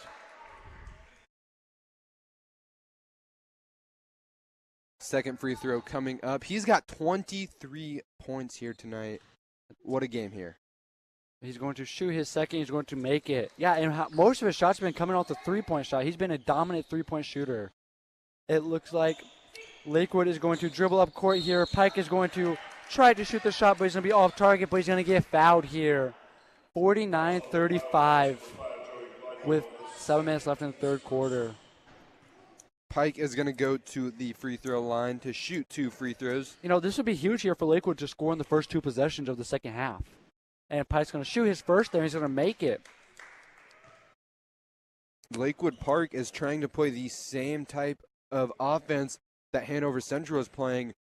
Force a bad shot or a turnover and just push the ball right back down. Yeah, and Pike's going to hit his second free throw. Popko's going to get the ball. He's going to pass it to Glidewell. Glidewell's going to pass it to Lucido. Lucido is going to pass it way up to Barach. Barach is going to swing it in the corner to Glidewell. He's going to pass it back to Barach. Barach is going to pass it in the corner to Lucido. Lucido is going to be in trouble there. He's going to pass it up to Barach. Barach is going to pass it to Glidewell. Glidewell is going to pass it out to Popko. Popko is going to miss his shot there. Defensive rebound there by Lakewood. And it looks like Farnsworth is going to have the ball here. He's going to pass it to Pike. Pike's going to drive in. He's going to pass it out to Bontrager. Bontrager is going to pass it up, back out to Farnsworth. Farnsworth's going to pass it up, back out to the key to Pike. Pike's down, go down low to Miller. Miller to Bontrager. Back out to Pike. He's off target there. Defensive rebound goes to Lucido by Hanover Central. Popko is going to dribble up court here. He's going to get blocked there. Great block for Lakewood. The ball gets tipped around there, but the defense rebound is going to go to Popko for Hanover Central. And Hanover not hitting any shots here in this second half. It looks like Lakewood gets the defensive rebound there after the missed three by Brach, and Bontrager tries to go down low to Farnsworth, and it's going to be tipped out of bounds. Lakewood's ball. It is going to be yet again another kick ball. Lakewood is going to maintain possession. Barach kicked the ball there. 49-37 with 6 minutes left to play here in the third quarter. He's going to pass it to Miller. Miller's going to go up top to Pike. He's going to pass it to Farnsworth. Farnsworth is going to pass it back to Pike. Pike's going to shoot the jumper from the free throw line. He's going to be off target. Defensive rebound goes there to Barach. Lucido's going to pass it to the corner. Back to Lucido. Lucido's going to shoot the three, and he's going to make the shot. Big shot there for Lucido. Fowler's going to dribble up court here. He's going to try and find Bontrager, but he turns the ball over Glidewell gets a steal. He's going to travel up court here. He's going to pass it out to the corner to Lucido. Lucido's going to shoot the three again. That's 2 quick threes there for Lucido, pushing this lead now to 18, 55-37 with 5 minutes, 27 seconds left here to play in the third. And we'll be right back here with more Wawasee Boys Basketball Holiday Invitational action on 93.7 FM The Mix and CPG TV. Wawasee Warrior Basketball on 93.7 FM The Mix and CPG TV is brought to you today by Pilter Shoes in North Webster, offering men's and women's Brooks, walking and running shoes in men's sizes 7 to 16 and women's 5 to 13. Fitting narrow, medium wide, and extra wide. Pilter Shoes helping your knees, hips, and feet problems for over 70 years on State Road 13 in North Webster, 574-834-7463 or online at piltershoes.com. Now back to Wawasee Warrior Basketball on 93.7 FM The Mix and CPG TV. We're back here at the Hardwood TP as Hanover Central leads Lakewood 55-37.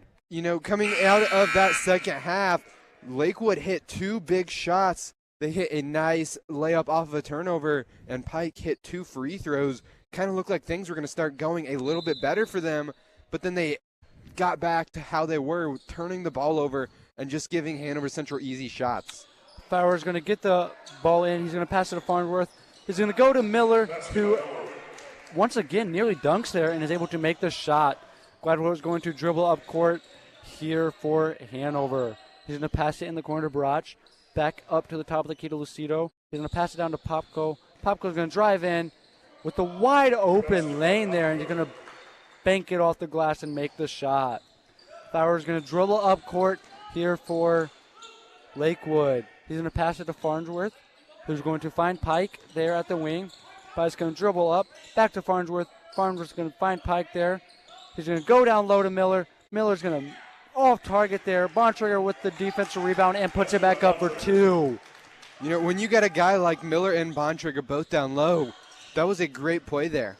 Lucido's going to dribble in. He's going to pass it out in the corner to Glidewell. Glidewell's going to hit the 3. 60-41. 4 minutes and 25 seconds left in the third quarter. And it looks like it's going to be a reach-in foul there on Glidewell. It's going to be his third foul, the team's second. You know, I really wish that we had a stat sheet for this game just to see how well Hanover Central is shooting the three-point and how many turnovers Lakewood Park has had, because both those numbers are probably extremely high right now. Yeah, Hanover's been shooting extremely well. And it looks like Farnsworth is going to pull up from the three-point line there for Lakewood, and he's going to make it. Glidewell is going to turn around and pull up from the 3 and hit a shot there again for Hanover Central, the 3. 3-point shooting contest out here tonight for Hanover Central. Glidewell has 23. Barach has 24. And it looks like that's going to be a foul. You know, as we talked about at halftime, if they can get the ball up top and shoot threes, Lakewood might have a chance. They're doing that, but they got to stop the 3 at the other end as well. They're just not stopping the 3. Pike is going to dribble up court here. He's going to drive in. He's going to pass out to Farnsworth. Farnsworth is going to try and drive in. He's going to find Miller. Miller's going to shoot the 3, and he's going to make it. Miller pulls up and hits a 3 as well. That's 4 straight possessions for both teams with a 3. Glidewell's going to turn around and shoot the 3 again, but he's off target. Defensive rebound it's going to be a jump ball. Lakewood's going to get the possession arrow here. 63-47 with 3.5 minutes left here to play in this third quarter. Pike's going to dribble up court here for Lakewood. He's going to pass it through the legs of Lucido, and Bontrager's going to dunk there. Great play there by Pike. Through the legs on the fast break, and Bontrager with the slam. And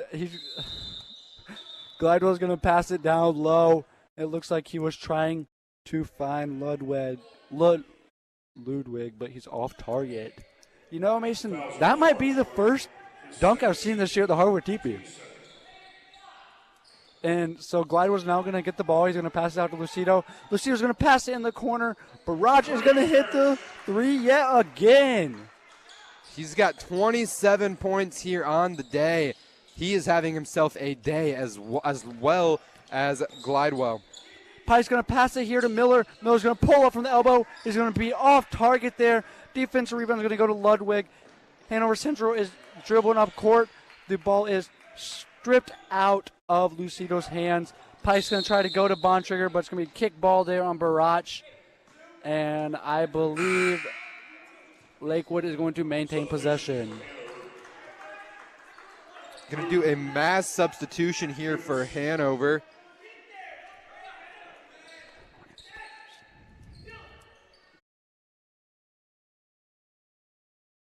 It looks like checking. The whole team basically just got subbed out here for Hanover. Looks like we're going to try and get some time for the younger guys. Farnsworth is going to right away find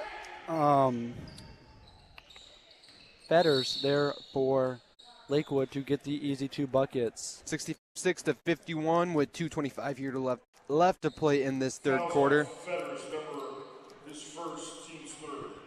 Foul called there on Fetters, his first, the team's third. Neither team really in foul trouble. So it looks like for Hanover, Roop is going to dribble up court. He's going to be picked up by Pike. Roop is going to dribble all the way in. He's going to be blocked by Bontrager. Pike's going to dribble up court here. He's slowing the tempo of the game down. He's going to pass it to Bontrager, back to Pike. Pike's going to dribble in, and he's no foul called.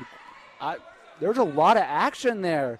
But Kuntz is going to dribble in here for the Hanover Central, and he's going to get fouled. There's a lot of contact down low underneath the basket as Pike drove in, and he got triple teamed underneath the basket, and there were just arms flying everywhere. I'm surprised they didn't call a foul there. But they did call a foul at the other end here for Dylan Kuntz. So Kuntz is going to get 2 free throws here. He's going to miss his first free throw after it bounces around. Farnsworth called on the foul there. That is his third.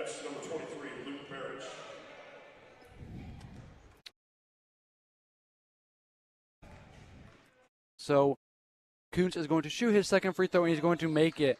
Miller is going to pass it here to Bontrager. Bontrager is going to pass it to Pike. Pike tries to throw it up court. Farnsworth saves it there, and it looks like Miller there gets the bucket. He almost dunks as well. But it looks like dribbling up court here for Hanover Central. We have Bonner.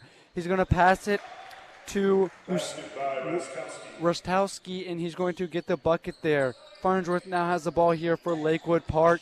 He's going to pass it into traffic, and he gets the ball stolen. Rostowski yet again. He misses a shot here, but gets it tipped around, and Rostowski is going to get the corner 3 and make it. 72-53. Hanover Central lead with 1:15 left here to play in this third quarter. Looks like that's going to be a blocking foul there on Bonner.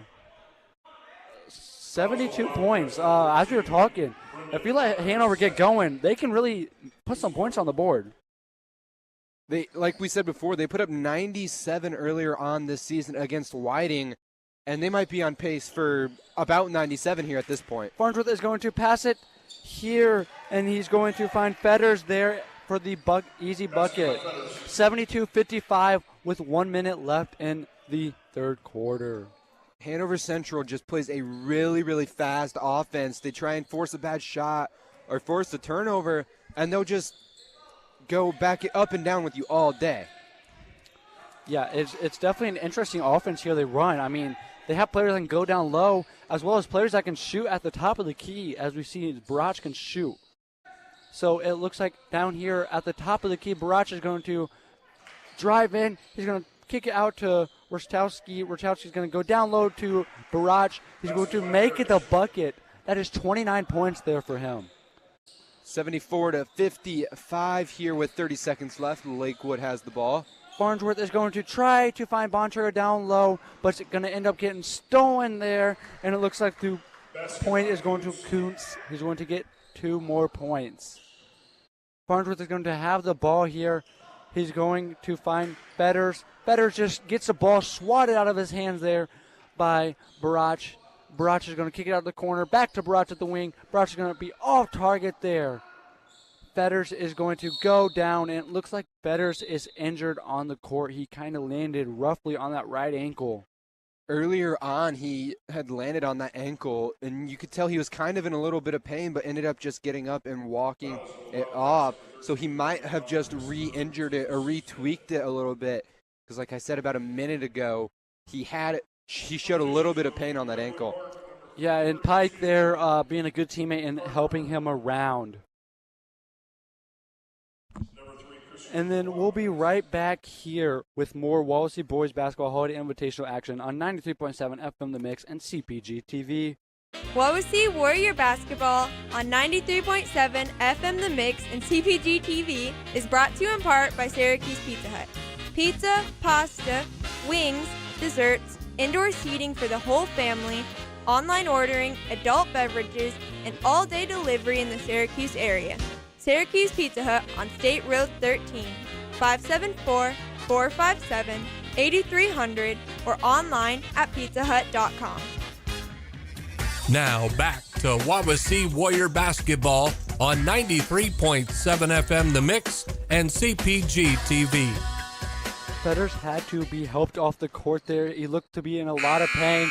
Pike's going to just throw up a shot there for the end of the third quarter. 76-55, Hanover leads at the end of the third quarter. We're going to keep it right here since we just took that time out for the injury. Fetters got up on his own power but did have to get help off the court. He was favoring that right ankle. He's got his shoe off, and it looks like he's getting it all bandaged up and stuff. 76-55, Hanover lead. And, you know, this Hanover team scores in bunches. They score, like we've said a couple times, they scored 97 against Whiting. And looking at their pace right now, I mean, obviously there's a lot more factors that go into it just than pace. They're on pace to score 100 right now. They scored 25 points a quarter. Yeah, Hanover has definitely been a scoring machine here. I mean, you don't just have one player here either that's scoring. Glidewell, you got Barach. They're all, I think they both have more than 25 points this game. So that's 50 points between two players. That's going to be kind of hard to stop here. As you know, more we're leaning towards the Warriors. So we might have a 3-point shootout here between Miller and Barach, and then Hoffer and Glidewell. That's going to be some interesting matchups there we got.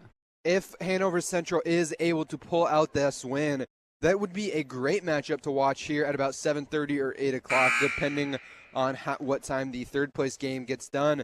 But that'd be a great matchup, like you said, with Austin Miller, Aaron Evans, Bennett Hoffer, so many guys that can shoot the three on Wawasee. And then Hanover Central comes in, and they've got 76 points here, and after three quarters, it'll be a really high-scoring game. You know, yeah, definitely if both the teams hit their shots like they have, they both hit their shots really well today. There's not going to be any defense, really, if we see that game. But we'll wait to see how this one finishes out here. We still got a whole nother quarter to play. You know, as I say, anything can happen in Indiana basketball. So Lakewood is going to have the ball. Kuntz is going to dribble in. He's going to pass it out to Rostowski. Rostowski's going to be off target, and it looks like it's going to be over the back foul there on Roop, who is going. So the Lakewood is going to get the ball back. Fowler has the ball. He's double teamed here. He tries to find Bontrager, and the ball is going to be tipped out, and the Lakewood is going to maintain possession here. You know, one of the bright spots today here for Lakewood has been Bontrager and Miller. They're two big men. Bontrager, just a freshman. He's been playing very well here tonight, and he might have a bright future here at Lakewood. Absolutely, and Farnsworth is going to get the bucket there for Lakewood. It looks like Roop is going to dribble up court here for Hanover Central, and they're kind of slowing the pace down here a little bit. And Roop is actually just going to turn the ball over there. Pike's going to dribble up court. It looks like he's going to find Farnsworth in the corner. Farnsworth is going to pass it to Miller. Miller is going to miss the jumper from the elbow, and we're going to go way up court, and Keith Kuntz is going to get the bucket there. And it's going to be a timeout, Hanover Central, 78-57 with 7 minutes left in the fourth quarter. And we'll be right back here with more Wawasee Boys Basketball Holiday Invitational action on 93.7 FM The Mix and CPG TV. Wawasee Warrior Basketball on 93.7 FM The Mix and CPG TV is brought to you in part by Brook Point Inn in Syracuse. offering an indoor saltwater pool, romantic getaways, cabin rental, zip line, a weekly yoga and water aerobics class, and facilities for your wedding, private party, or event. Brook Point Inn, just west of Burger King in Syracuse. 574-457-4466 or online at brookpointinn.com. Now back to Wawasee Warrior Basketball on 93.7 FM The Mix and CPG TV. Lakewood is going to get the ball here after this timeout. Pike's going to have the ball. He's going to pass it way across court to Fowler. Fowler's going to be double teamed. It looks like, I'm not really sure what happened there. We had a ref whistle. Not quite sure what this is about. Looking up here at the clock, might be running, looks like they're running a couple seconds off the clock here before they get this game started. Looks like they're in about 6 or 7 seconds off the clock. I really don't know why there, but it looks like Lakewood is still going to have the ball, and Pike is going to dribble up court here for Lakewood. He's going to pass it to Fowler. Fowler's going to find Farnsworth. Farnsworth is going to spin, jump around, and try to shoot, but he's off target there. Defensive rebound is going to go to Lakewood, but it's going to be tipped out of bounds, and Hanover Central is going to get the possession arrow. 78-57 with 6 minutes, 45 seconds left in the fourth quarter. It looks like Roop is going to dribble up court here for Hanover. Hanover's kind of just slowing the pace down here, kind of just taking some time off the clock here. Kind of wanted them to see them score 100 points just because you never see that happen in high school basketball when there's no shot clock. Yeah, but that's you really don't want to see. That's a little bit disrespectful to the other team. They're putting up 100 points for absolutely no reason. Kuntz is going to get the shot. He's going to miss it. Pike's going to throw it way up court. It's going to be stolen there by Rostowski. And then he's going to find Dylan Kuntz, who's going to get the buckets. 80-57, 6 minutes left in the fourth quarter. Farnsworth has the ball. He's going to find Bontrager.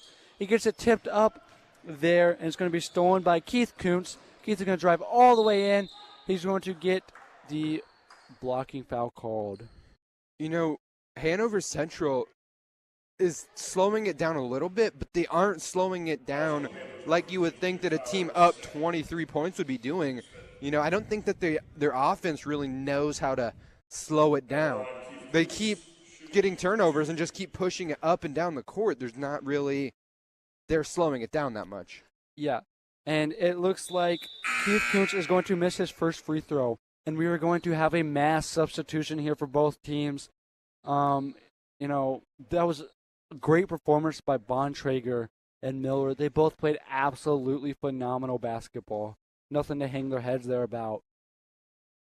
Keith Kuntz is going to shoot his second free throw here, and he's going to be on target. See here, Hanover actually put all their starters back in, it looks like. I'm really not sure why they're putting back in their starters, but it looks like Blake Miller's going to dribble up court here. He's going to pass it to the wing. Lakewood is going to shoot the bucket, and Ingram's going to get the bucket there. And Popko is going to dribble up court. He's going to pass it out to Glidewell. Glidewell's going to shoot the three, and he's on target. 84-60 here with 5.5 minutes left to play here in the fourth quarter. Hanover Central could very easily match their season-high point total. Miller is going to have the ball. He's going to pass it out to the corner. It's going to be off target there, and Hanover Central is going to get the defensive rebound, and it looks like that's good. Ludwig gets fouled. Is the coach trying to match his best game, or why is he putting all the starters here when he's up 24 points with 5 minutes left in the game? You got to think that he's trying for, like you said, either season high or maybe even 100 points. But up 24 with 5 minutes left, there's not really any point to have all 5 of your starters in at this stage in the game. And Ludwig is going to make his first free throw, especially if they have a championship game coming up in 5 hours. Ludwig is going to be off target there on his second free throw. Cruz is going to get the defensive rebound.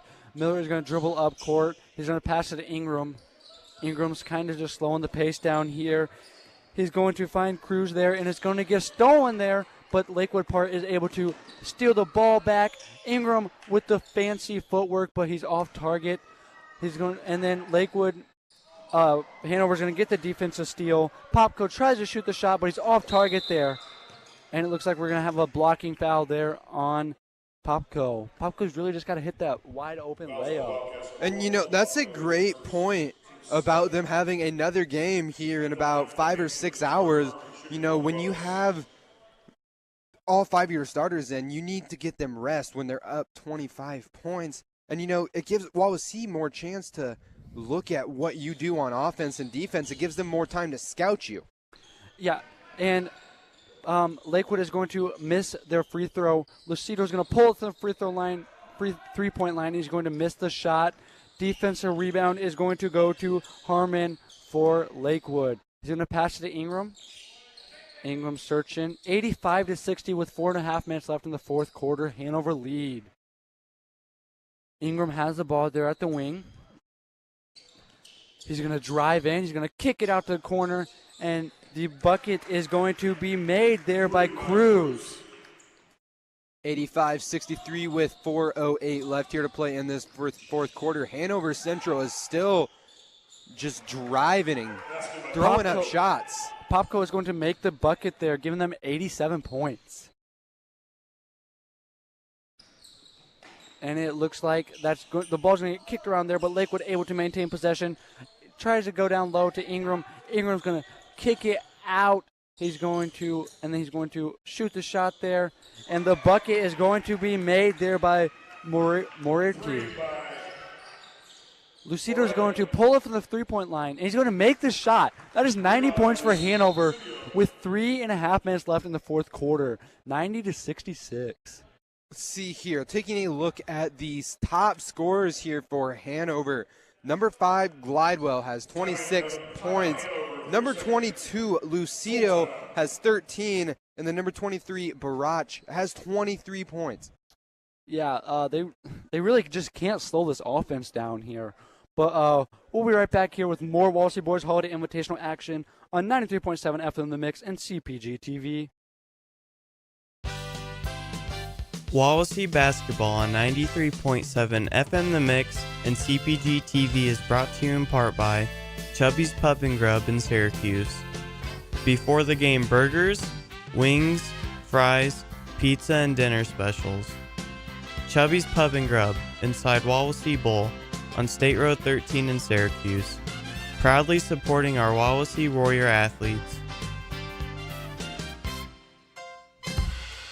Now back to Wawasee Warrior basketball on 93.7 FM The Mix and CPG TV.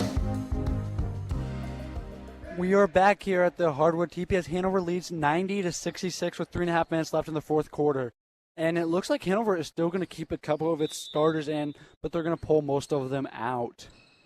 So dribbling up the court for Lakewood is Moriarty. He's going to pass it to the wing. Ingram now has the ball at the top of the key. He's going to pass it to the wing, and then he's going to pass it to Miller.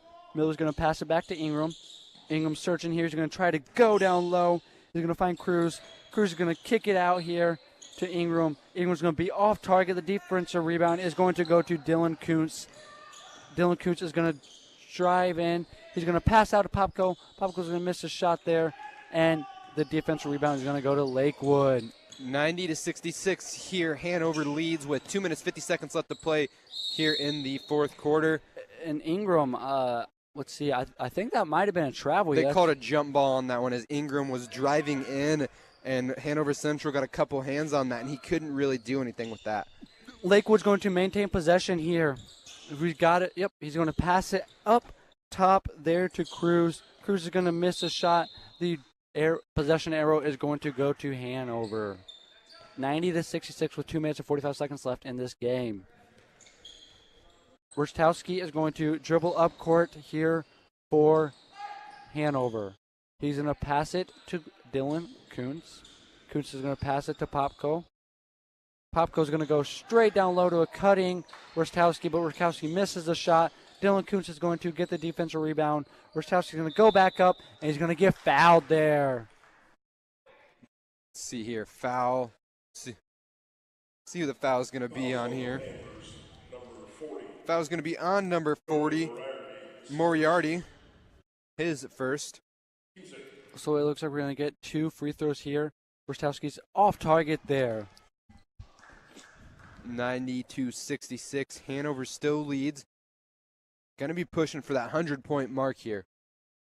Rostowski's going to make his second free throw, and it looks like the Lakewood Park is going to dribble up court here. Moriarty has the ball. He's going to pass it, and then he's going to kick it out to the corner there. It looks like we were trying to find Ingram there, but he ends up almost hitting a fan in the stands. That was pass was about 5 rows up in the stands. Just a bad pass there by Ingram. Dylan Kuntz is going to quickly take advantage of this Lakewood Park, who is not paying any attention. And it looks like the 3 is going to be off target there by Bonner, and Lakewood Park is going to dribble up court here.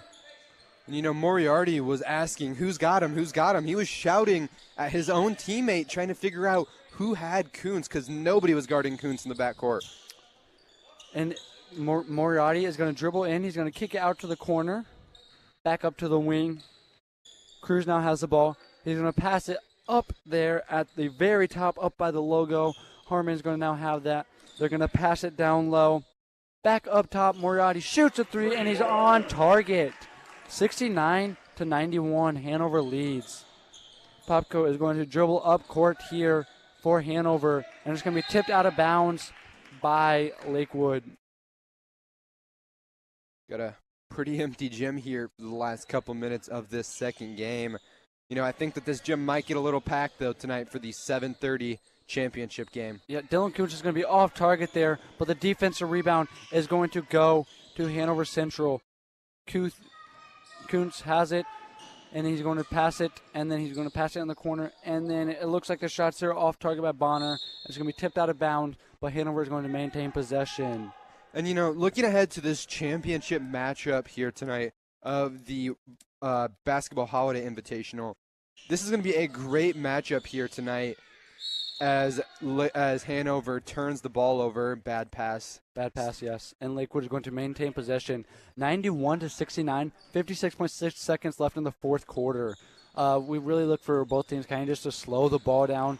Moriarty is going to kick it up to Ingram. Ingram's going to shoot the 3. He's going to be off target. Defensive rebound is going to go to Hanover. Hanover is still pushing the ball up quickly, and the ball ends up getting stolen there by Lakewood Park. I'm kind of surprised they're still pushing it up so quickly. Moriarty is going to dribble up court, though. He's going to kick it out to the corner, and the 3-point is going to be off target there by Harmon. Popko is going to get the defensive rebound, and he's going to pass it way up court. He's going to shoot the shot, and he's going to be off target. Looks like he was fouled there on that shot. Number 33, Kuntz. Keith Kuntz is going to shoot 2 free throws here. Actually, looking at this roster, this is the first time that has noticed this. There's actually 2 Kuntz on the team. Yeah, we have Keith and Dylan. Dylan's been getting a little bit more of the playing time here, but Keith is going to make the first free throw.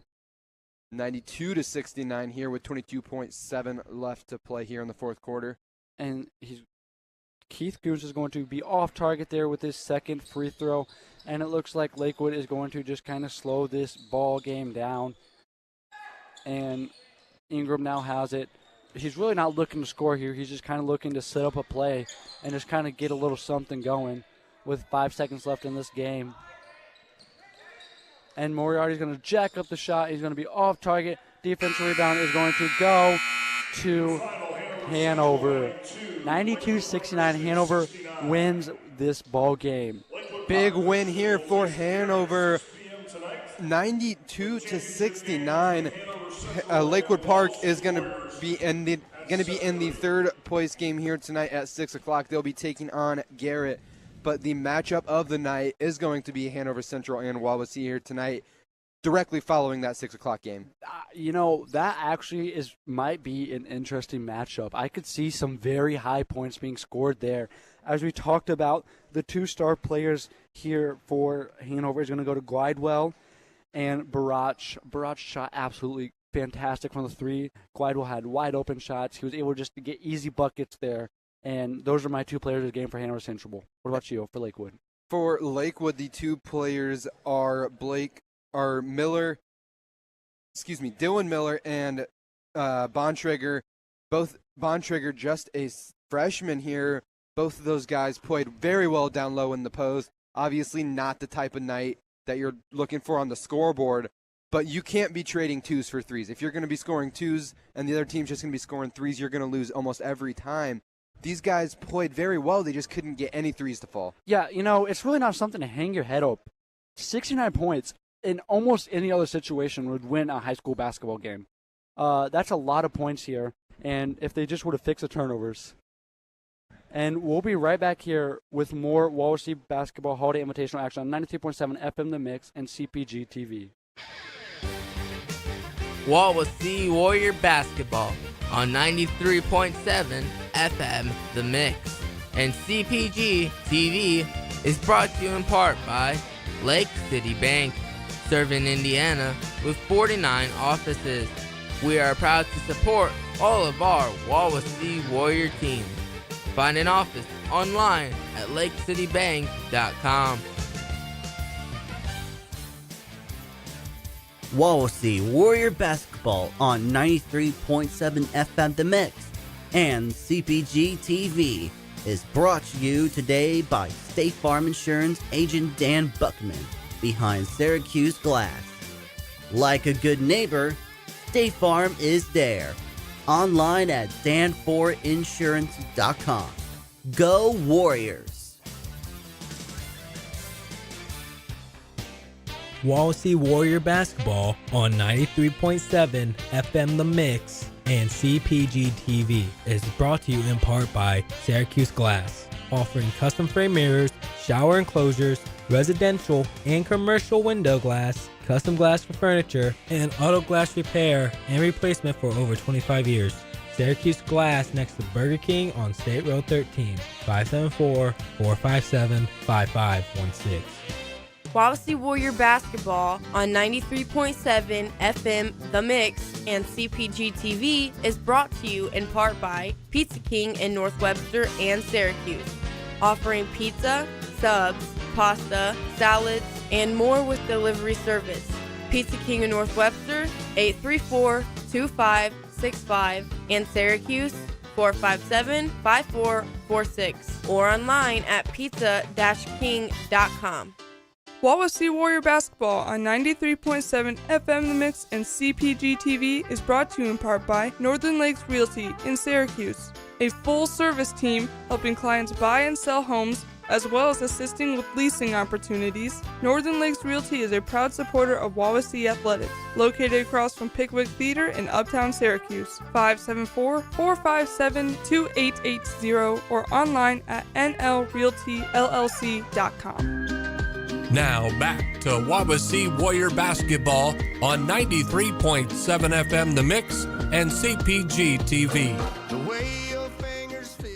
Once again, we'd like to welcome you back to the Hardwood TP. And just to wrap things up here, Hanover defeated Lakewood, so they will face Wawasee in the championship, and Lakewood will face Garrett at roughly 6:30 tonight. So before we sign off, we would like to give a huge thank you to all our sponsors, Northern Lakes Realty, Pizza King, Syracuse Glass, State Farm Insurance agent Dan Buckman, Lake City Bank, Chubby's Pub and Grub, Brook Point Inn, Syracuse Pizza Hut, Pilcher Shoes, Oakwood Resort, Shop Off Drive-In, Foil Plumbing, Goshen Home Medical, 1950 Signs and Graphics, and Sox Marina. And we'd like to thank everybody who works behind the scenes as well for this. We'd like to thank the two broadcasters earlier, Andrew Mamone and Rhett Koblenz. The two broadcasters coming in tonight at 6 o'clock for the third place game will be Bill Dixon and Kaz Zinal, and those working behind the scenes in the TV studio, Connor Lucas, Sarah Mills, and Kaylina Chupp.